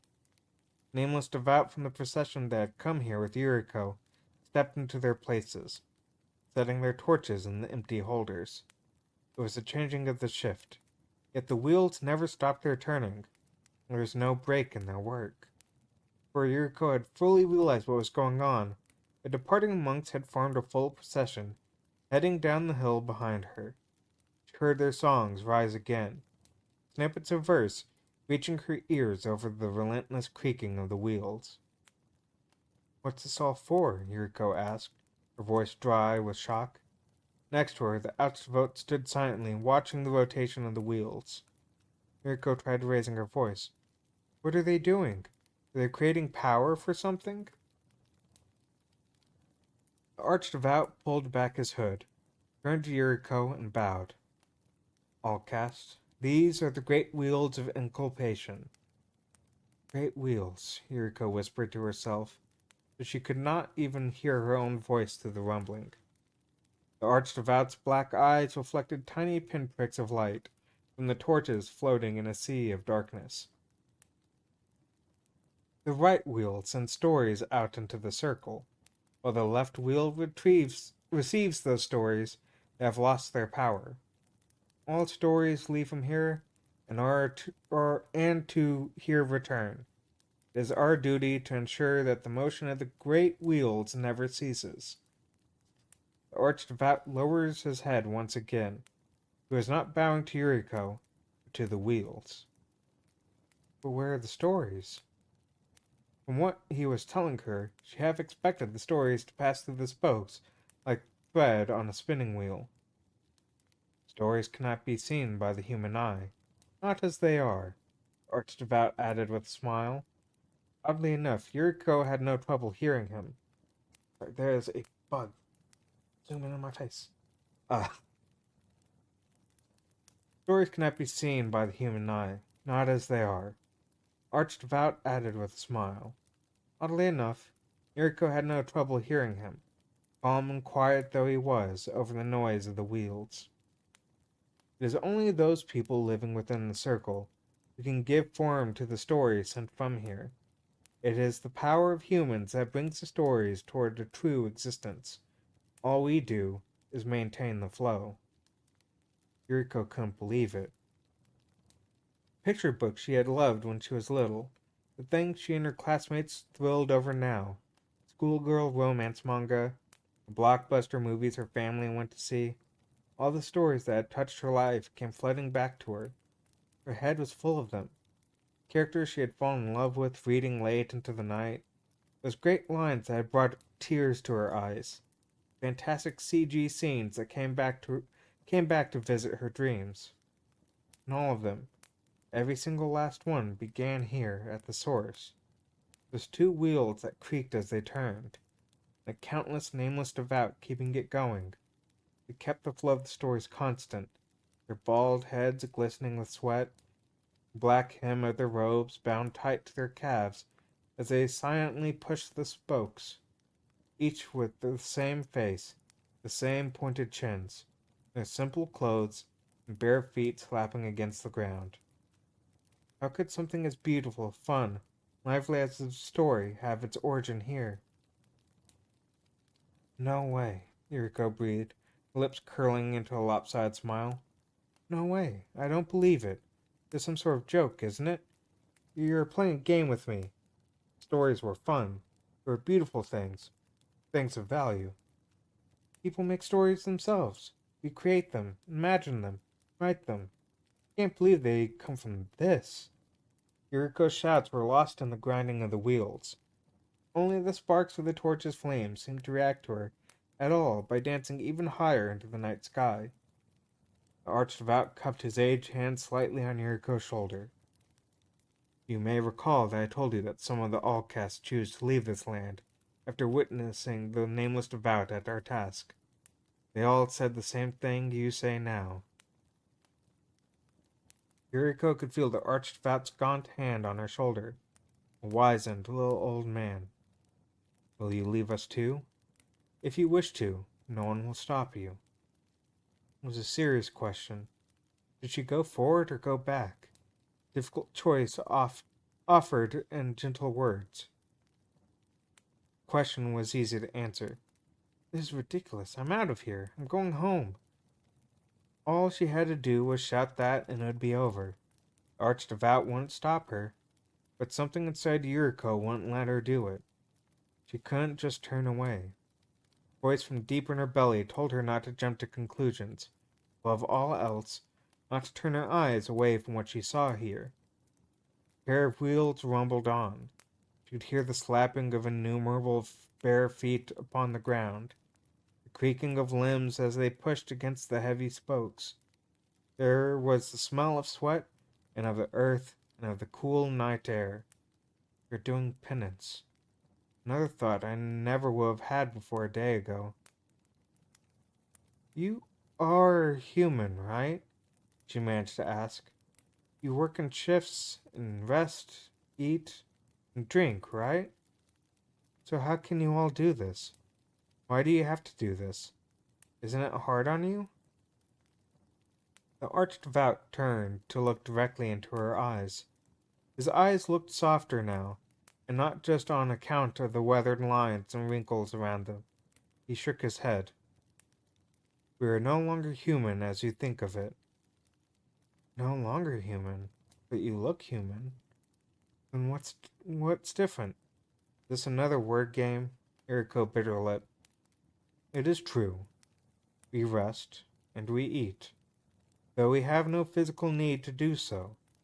It would be easy for us to go without, and yet, by going through the motions of our former selves, it helps us retain some vestige of our humanity. But how can you go without food or sleep? The archdevout smiled, consolingly at Yuriko. Because our forms, as you see them, are borrowed things, temporary vessels. Then he spread his arms, letting the sleeves of his black robes flutter in the night air. The fabric of his long sleeves clung to the bony arms. Yuri thought it looked like laundry caught in the branches of a withered tree. When we were human, like yourself, we each had our own individual appearance. Yet these we lost as we became the nameless devout. Rather, we abandoned our individuality in every way. Now we are one, and we are many. We are many, and we are one. Yet it is true that when one loses oneself, one is also likely to lose one's sense of duty. So it is with men. That is why we sleep, and eat, and rest. To remind ourselves of our past humanity, and maintain some vestige of it within. This is how we perform our roles and do penance for our sins. Doing penance for sins. That reminded Yuriko of something she had heard soon after her arrival in the Nameless Land. Inculpated, he whispered. Hadn't one of the Nameless Devout said that? And inculpated means a sinner? The Archdevout and the Nameless Devout behind her nodded their heads in unison.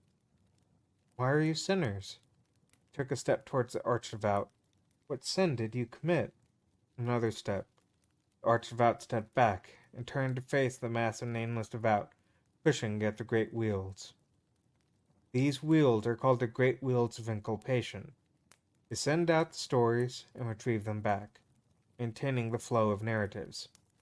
You see, Allcast, the stories are our punishment. But that's ridiculous. But stories are fun. They're beautiful. They make people happy. The archdevout turned back around, fixing Yuriko with his eyes. Yet so it is also stories that give birth to the Yellow King. Yuriko was shaking. It was cold. She pulled the blanket tighter around her shoulders. Let me ask, what are stories, Allcast? The devout answered before she could. They are lies. Yuriko stood there, shivering, next to the line of the nameless devout pushing the great wheels turning. It is the creation of things which do not exist, and the telling of these things. Lies become record from which memories are born. They are still lies. So making up a world, telling about it is a lie. Putting together the pieces of old records, tell a story about things that happened a long time ago, like in a history book. I was lying too. Yet without these lies, men could not live. The world could not stand. Stories are vital to your kind.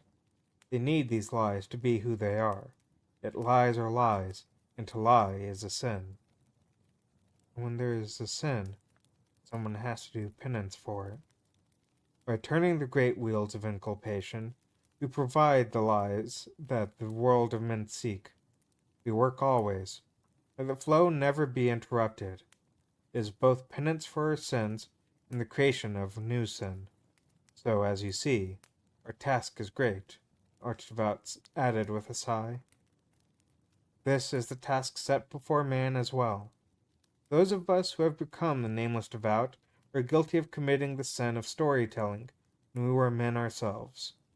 That is why we now serve to bear the burden of stories' sin for all those who live in the circle.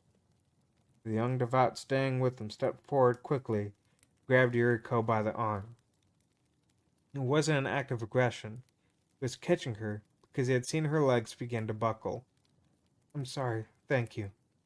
Yuriko strained herself out, making sure that her feet were firmly planted beneath her. The young nameless devout gently released her arm. His hand had been warm. It the warm hand of a person. Yuriko felt a tightness in her chest.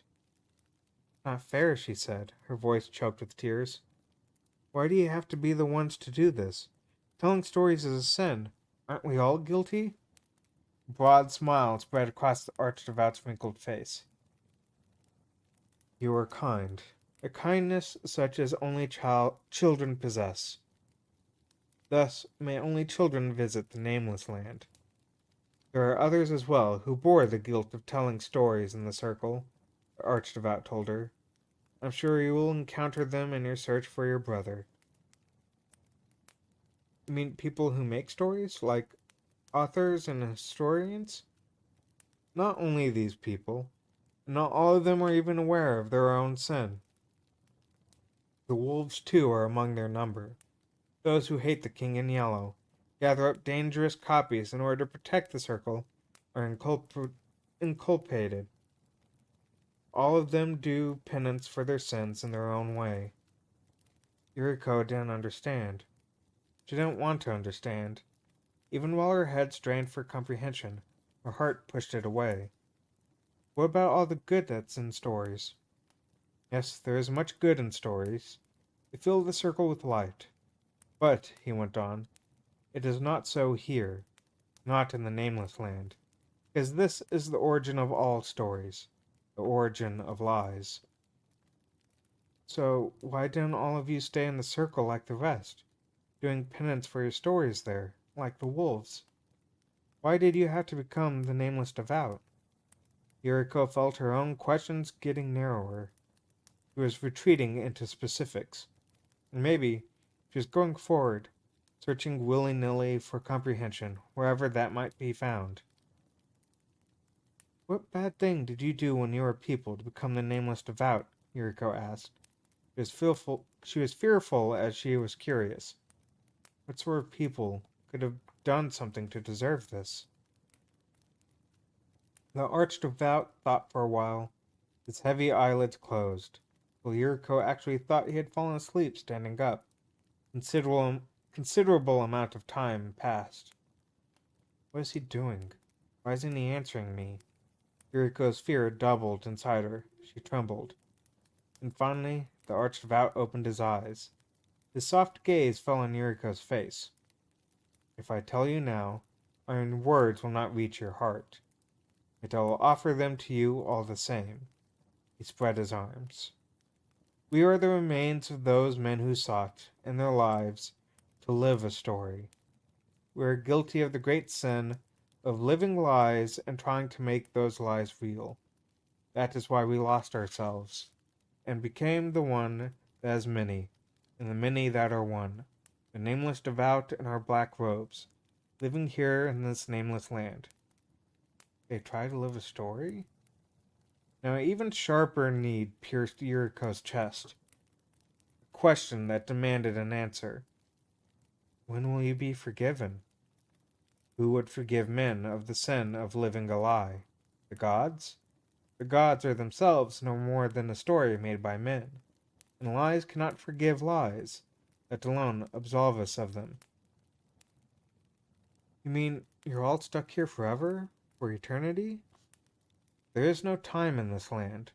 An eternity is like a moment, and a moment like an eternity. We are only here now. There is no then.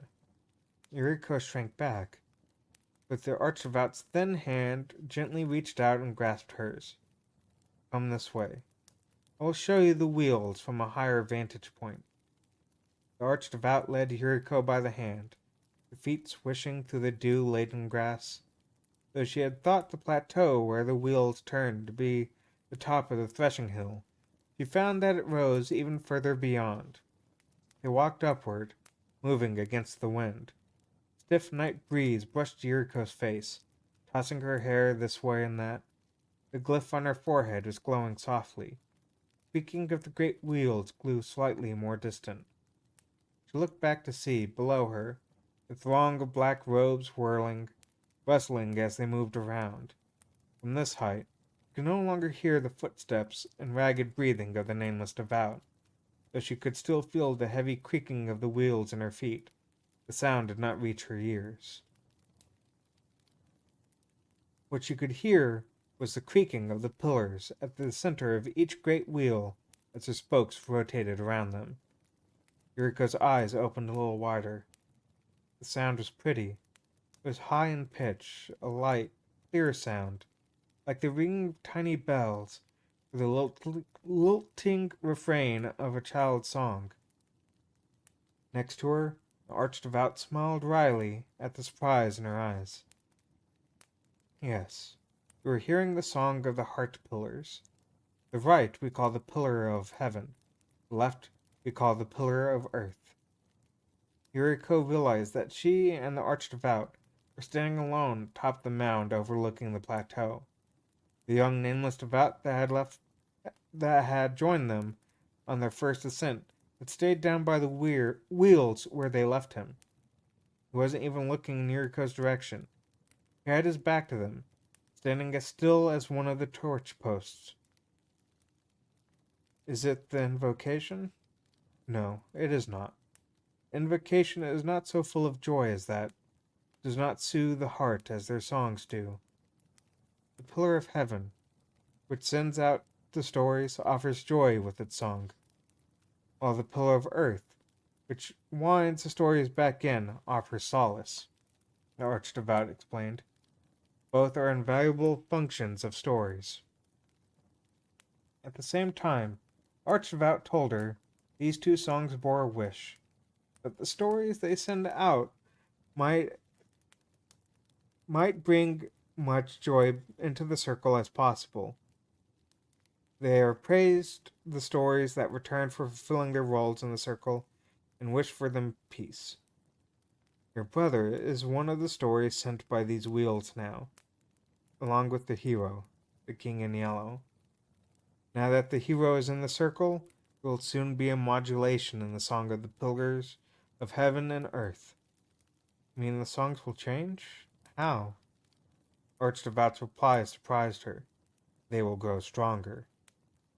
Released into the circle, the hero would seek energy for more stories. Naturally, this would increase the amount of story energy used. The more energy used, the higher and louder the songs of the heart pillars would become. The hero is not bound. The heart pillars are allowed to sing higher, and many stories were returned here. Then, in very little time, great wheels will become much more than we nameless devout can handle. The surging flow of the stories, the arch devout explained, could gain wills of their own, to tug at the right wheel, pillar of heaven, causing it to move whether the nameless devout pushed it or not. In time, it would spin so fast that the devout could not keep up. We would trip, fall to the ground, be hit by the spinning spokes. The spokes would crush our bones. We would return to nothing. Meanwhile, the rotation of the pillar of earth would slow. This was because the hero would use up all the stories within the confines of the circle. The story devoured by the hero would not return to the nameless land. No matter how hard the nameless devout pushed, eventually, the pillar of earth would not move. And that, the arch devout told her, would be the end of her circle. The moment before the circle stopped, the pillar of earth would shriek, singing its song louder than any song heard before. This cry is a message to those who live in the circle that their world is ending. Some have likened it to the sounding of an angel's trumpets. In the end, once the great wheel of earth has stopped spinning, the free spinning great wheel of heaven would also slow, eventually joining it in stillness. When that happens, those nameless devout, who had not already been returned to nothing, would be left alone here in this land. Or they would wait for the next circle to be born? What about the hero? Yuriko asked. The hero has already descended into the circle. Should the circle end, the hero will end with it. In the Hall of All Books? It shall remain, Archdevout told her. As he spoke, his eyes flickered in the direction of the hall. Yuriko followed his eyes out into the void of night. The great silhouette of the hall was lost in the darkness. Only tiny points of light from the windows were dimly lit in the distance. While we waited for the next circle to be born, we would go into the Hall of All Books and take from there every last one of the carven books. They represent all the stories of the lost circle. We would destroy them, leaving the hall empty, waiting the arrival of new stories whenever they might come. So would her civilization disappear, and another civilization be born, Archdevout explained. That is the history of this nameless land, where time does not exist. But then, so what am I supposed to do? Whatever you wish, the Archdevout replied. You are free to follow your heart. She could return to the circle, the Archdevout explained, and watch the hero at work, and be destroyed together with her world. Of course, that destruction would take time, might not even come within her lifetime. It was more than likely that Yuriko could live out the rest of her days in relative peace. The books in Mr. Minoci's reading room said the same thing. The Archdevout nodded. Yes, that way is still available to you. What you do not see and do not know of does not exist, after all. You can forget about this land if you wish it. But I can't forget about my brother. Yuriko had meant to shout the words, but they came out weakly, no stronger than a sigh. And I can't forget all of you either. How could she erase what she had seen, what she had learned? She could not. That was Yuriko's choice. But I can't fight the hero, the king in yellow, either. I can't save the circle. I'm just a kid. How can I do something so huge? I just want to save my brother. Just want to see him again. All cast, the devout addressed Yuriko, bowing his head deeply and taking both her hands in his. You speak of two goals, yet they are one and the same. Saving the world is the same as saving my brother? Impossible. One was the destiny of, well, everything.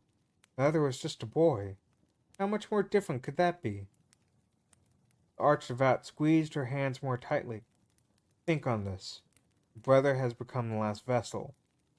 Now, do you remember what the last vessel is?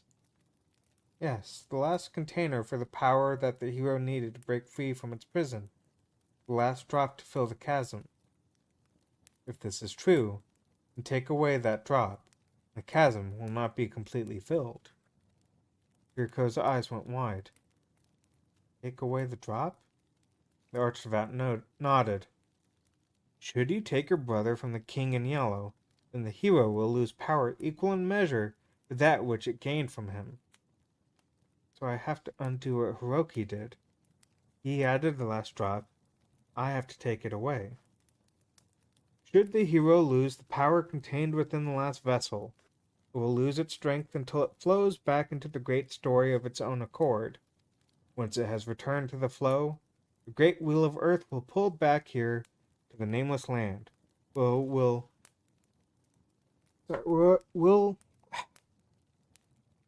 Once it has returned to the flow, the great wheel of earth will pull it back here to the nameless land, where it will begin where it will return to being only a story. A very powerful one, but simply a story and nothing more. Is it true? Yuriko asked, still unable to believe what she was hearing. That's all? I just have to take my brother away from the hero, and that will save the world? It sounded too good to be true. Rather, too small an act to really make a difference. The Archdevout smiled. Tell me, in the region where you grew up, what did they teach you about the value of a person's life? Yuriko was nonplussed. What kind of question is that? I'm not sure I understand what you mean. Then let me ask you in a different way, the Archdevout continued gently. In your region, what does one compare a person's life to? What do they say a person's life is worth more than, or worth as much as? Yuriko thought a moment. My teacher once said that a person's life is more precious than the whole world. Archdevout let go of Yuriko's hand and lifted one index finger. So we might say that a human life has the same value as the world, yes? Yuriko frowned. Okay. Therefore, it shouldn't be strange to think that saving one person's life could indeed lead to saving the world, should it? Yuriko frowned again. I'm not sure I'm buying this. The smile faded from the Archdevout's wrinkled face. When he spoke again, his voice was solemn and severe. Imagine a world in which a single boy, by his own free will, does not hesitate to take the life of another. This is no different from a world in which 1,000 men might take the lives of another 1,000, 10,000 men the lives of another 10,000.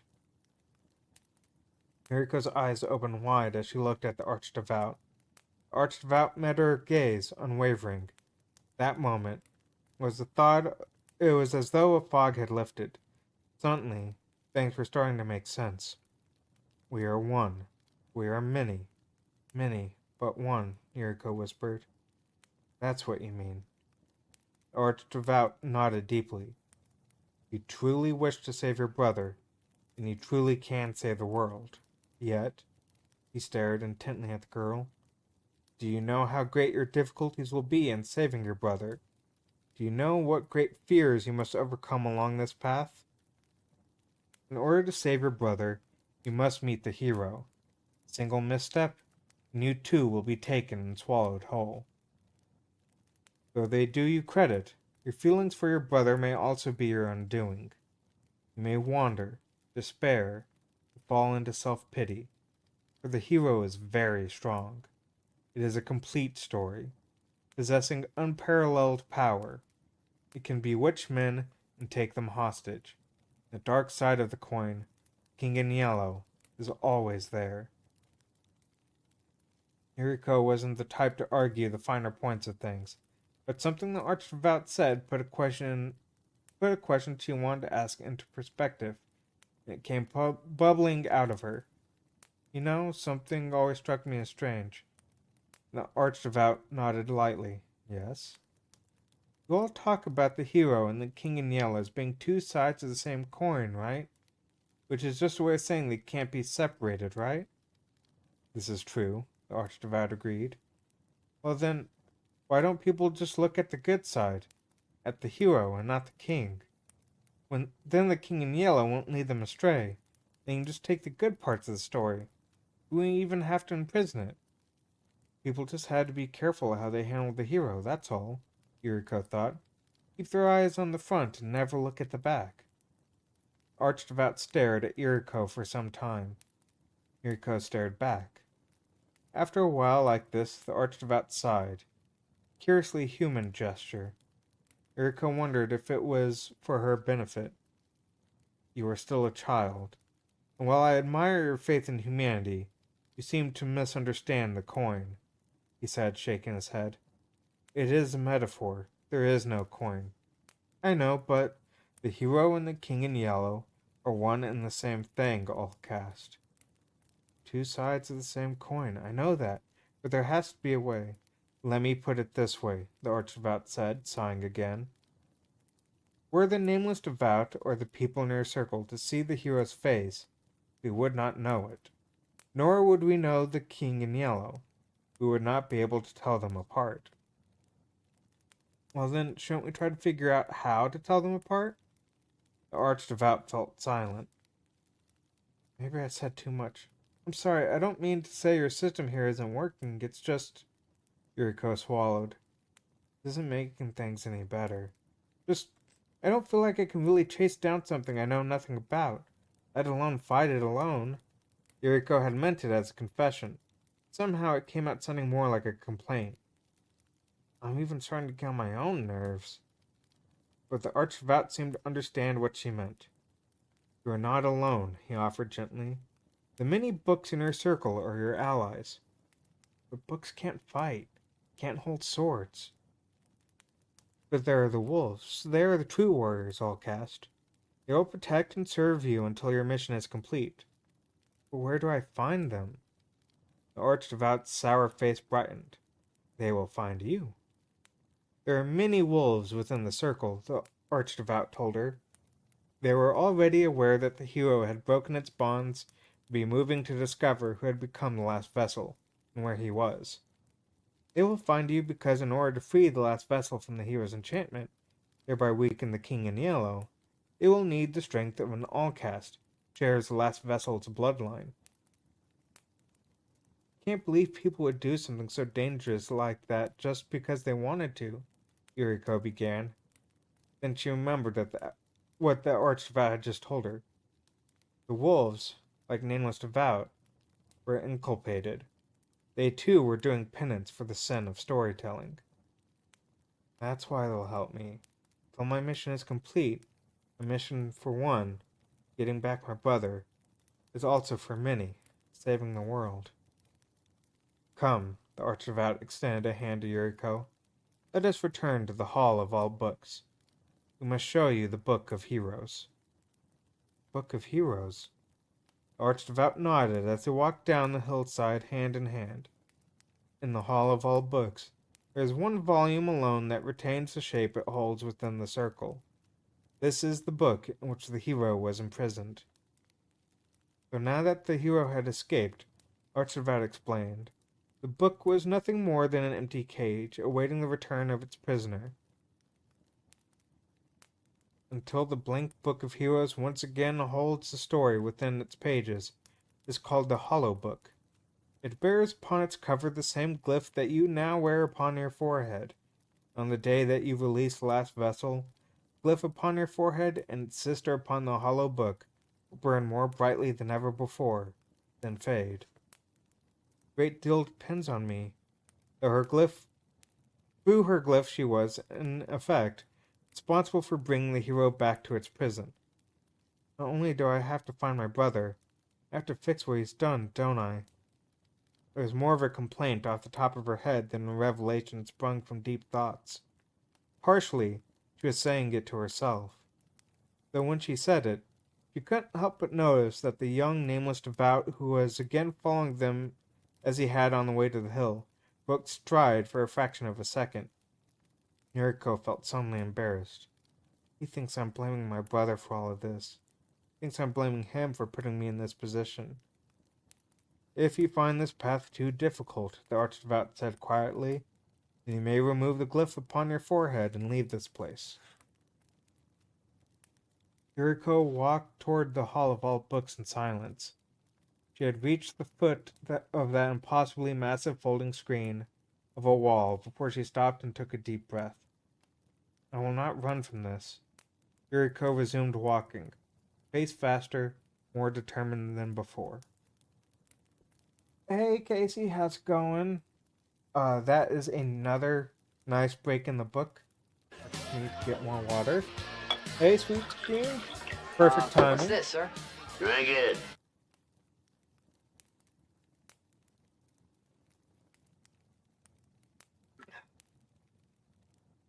Lots of sips there. Hope y'all are doing well tonight.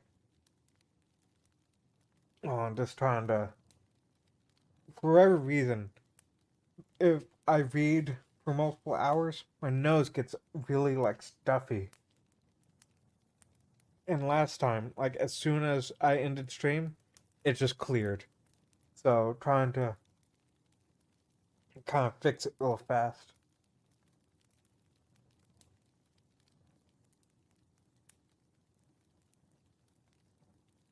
Okay.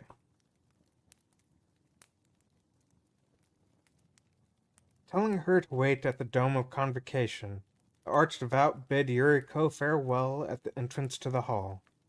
The young nameless devout accompanied her to the middle of the dome, so that she wouldn't get lost.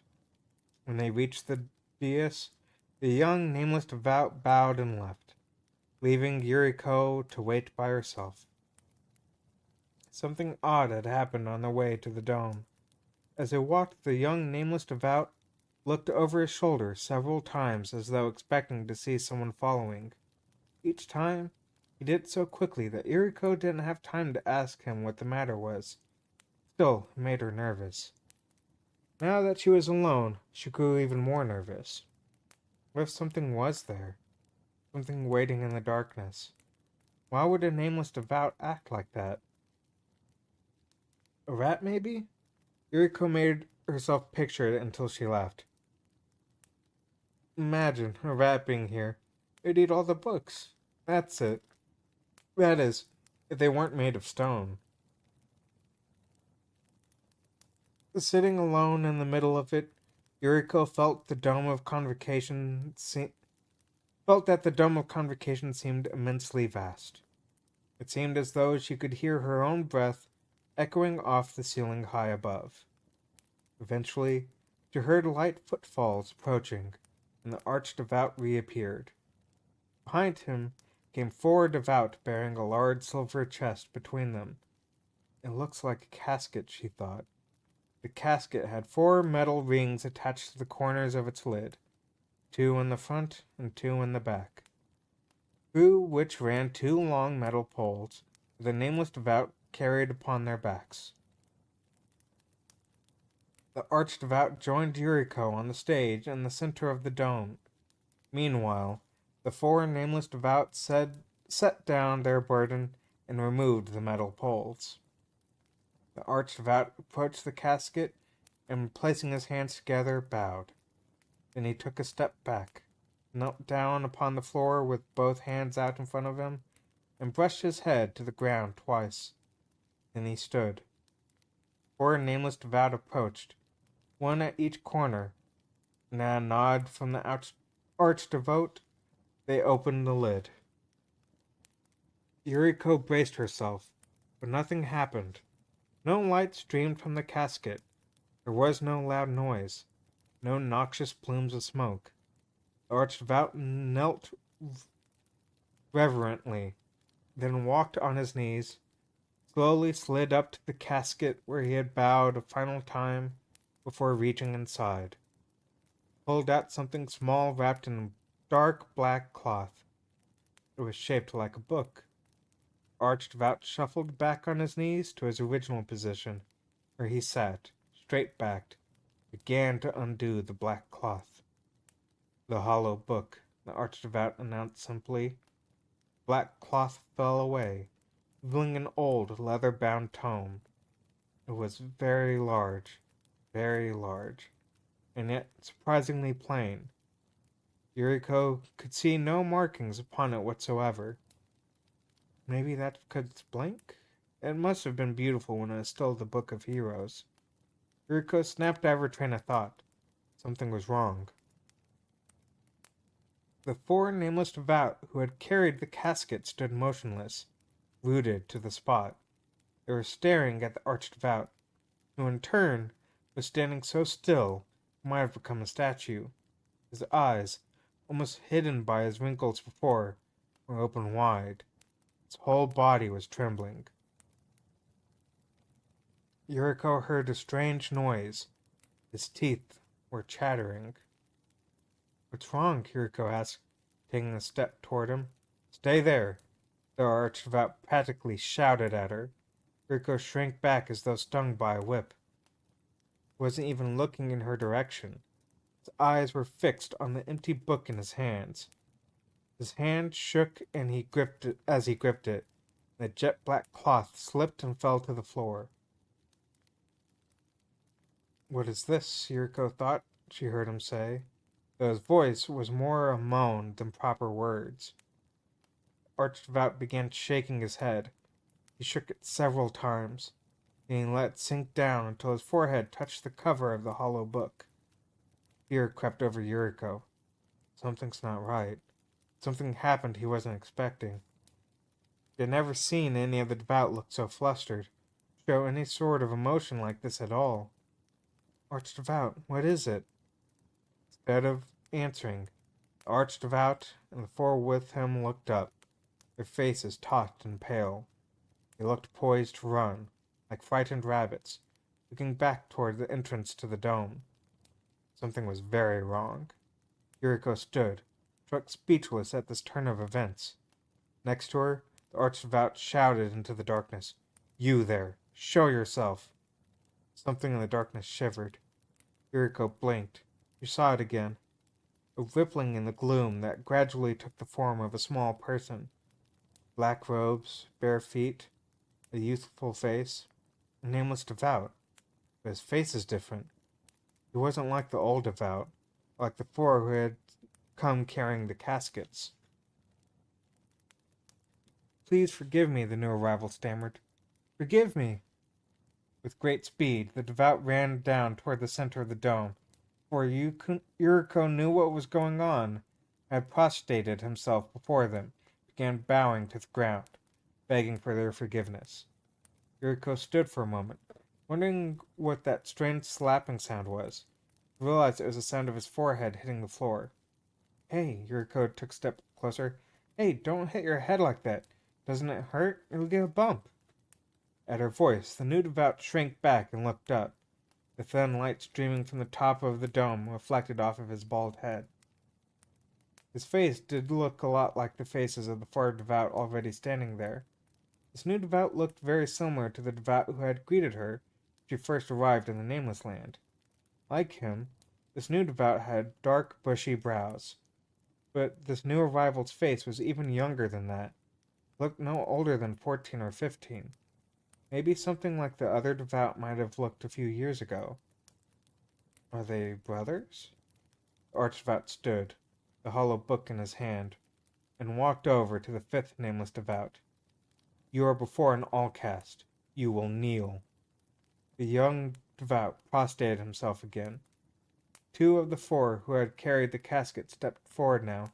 Each grabbed one of the young devout's arms, dragged him across the floor to the archdevout's feet. There's no need to do that, Yuriko said, stepping over to the archdevout.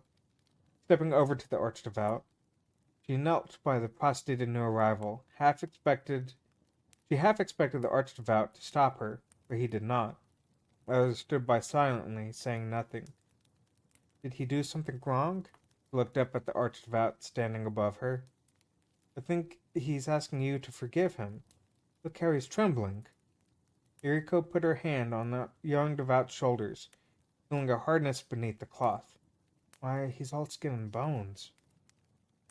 Yuriko barely had time to register her surprise when something most unusual happened.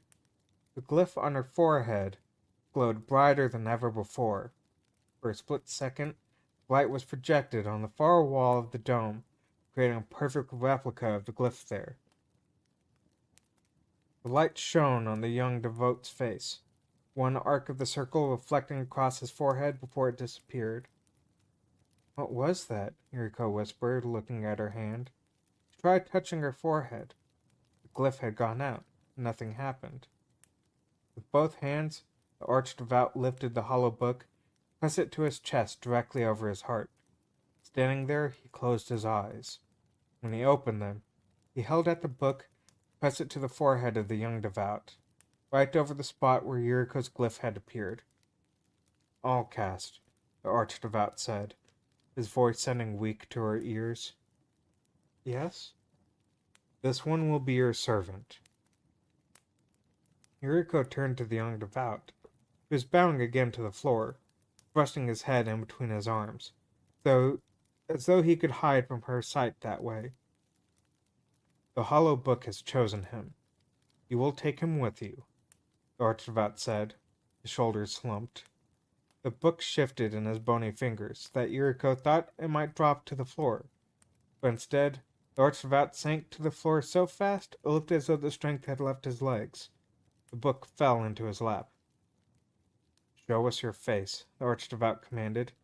You will touch the hollow book with your hand, he ordered the young devout. The devout stood, humming slightly, and took the book. He held it gingerly, as though it were a hot coal that might burn him. The archdevout narrowed his eyes and frowned, peering into the young devout's face. He leaned forward, coming so close to his young double, their foreheads nearly touched. Then the archdevout straightened himself. He spun around and walked away so quickly he might have been fleeing. Take him with you. He will serve you, the archdevout said to Yuriko, facing away from both of them. He is your slave.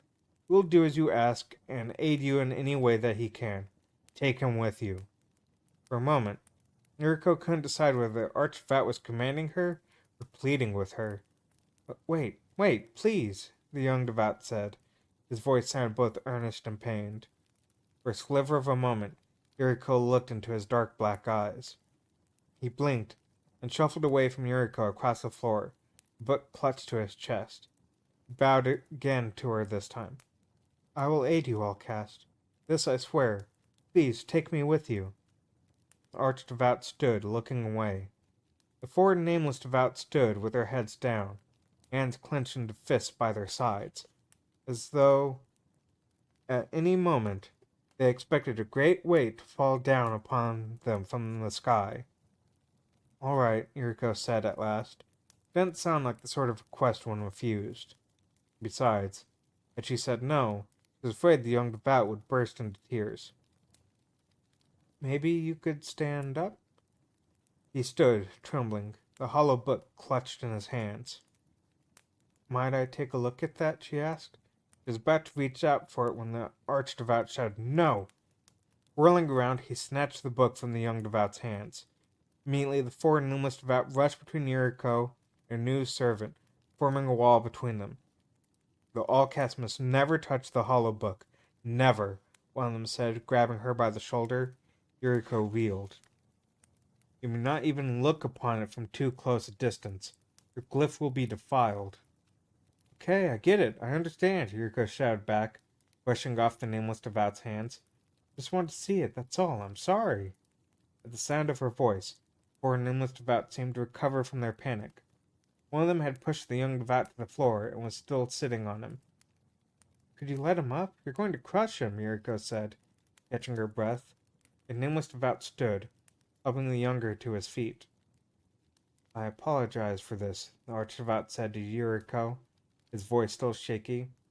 For you to see or touch the book is taboo.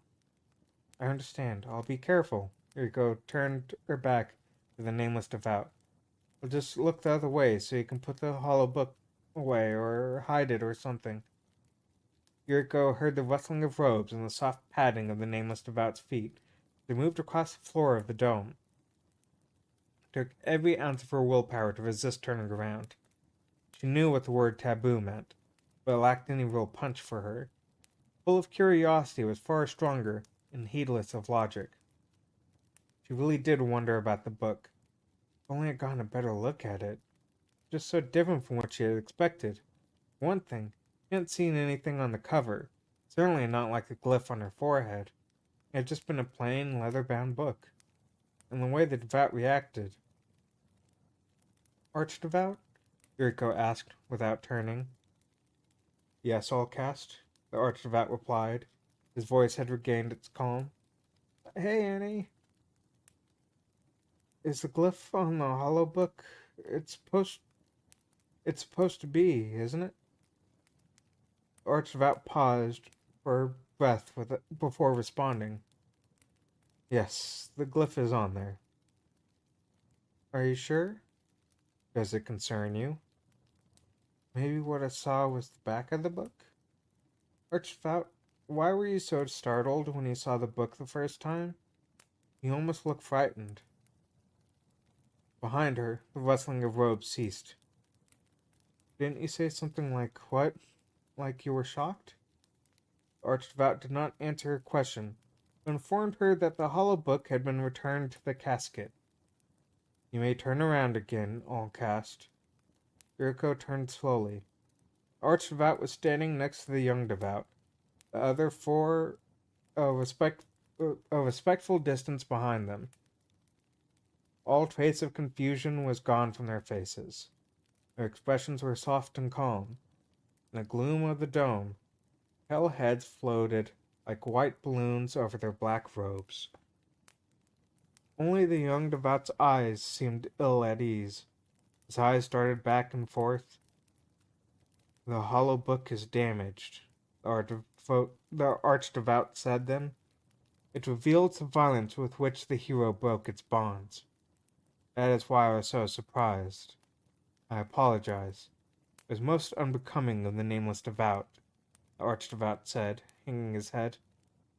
I beg your forgiveness, all cast. The four nameless devouts standing behind the archdevout joined him in bowing to her. Yuriko and the young devout stood there stupidly, like children unable to follow grown-ups' conversation. A beat later, the young devout hurriedly bowed his head. His eyes met Yuriko's on the way down. Yuriko smiled at him, though she couldn't say why. It just seemed to rise naturally to her face. The young devout's lips opened slightly. He was looking at her strangely. Yuriko couldn't remember anyone ever looking at her like that. It was as though he had become a rainbow. She had become a rainbow. The young devout was looking up at her in awe, like she was a rainbow in the sky. Yuriko blushed, and giggled despite herself. Behind the young devout, the archdevout and others stood. My servant, Yuriko said softly, walking over to the young devout. She bowed once before him crisply. Pleased to meet you. I'm Yuriko. And that is the end of chapter 4. And I highly doubt I could read chapter 5 in 30 minutes. How long is chapter 5?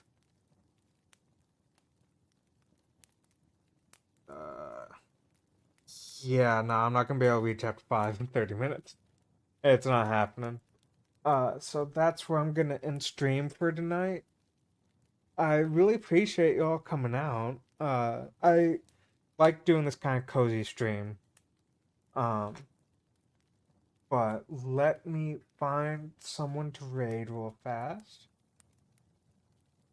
Yeah, it's one of those I was like, it would be a really nice, uh, kind of like cozy thing to do. And it also lets me, read books, which I've been meaning to do. Um, how long has he been going? Because I don't want to rate him if he's like, uh, I don't know.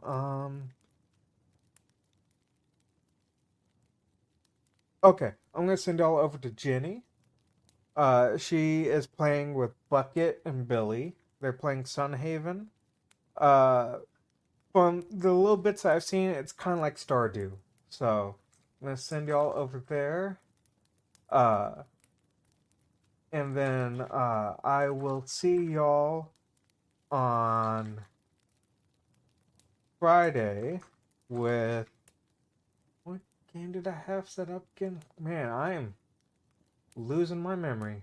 Oh yeah, Smile for Me. So Friday I might go a little long just because Smile for Me is like it's supposed to be like a 3 hour game. So depending on how long it takes me, I might just go longer just to finish it. But again, thank y'all for coming out, and I will see y'all Friday. Hold on, let me type in the raid message. I need to remember to do that. Uh, uh fuck. I forgot what I wrote last time. I remember I had the gun emote. Um, fuck. It was. Uh, yeah, that's it. You have a much better memory than I do. So there we go. That is the raid message. Thank you so much for that. I clearly I need to set that up. But yeah. So there's the message. And I will see y'all on Friday. Bye.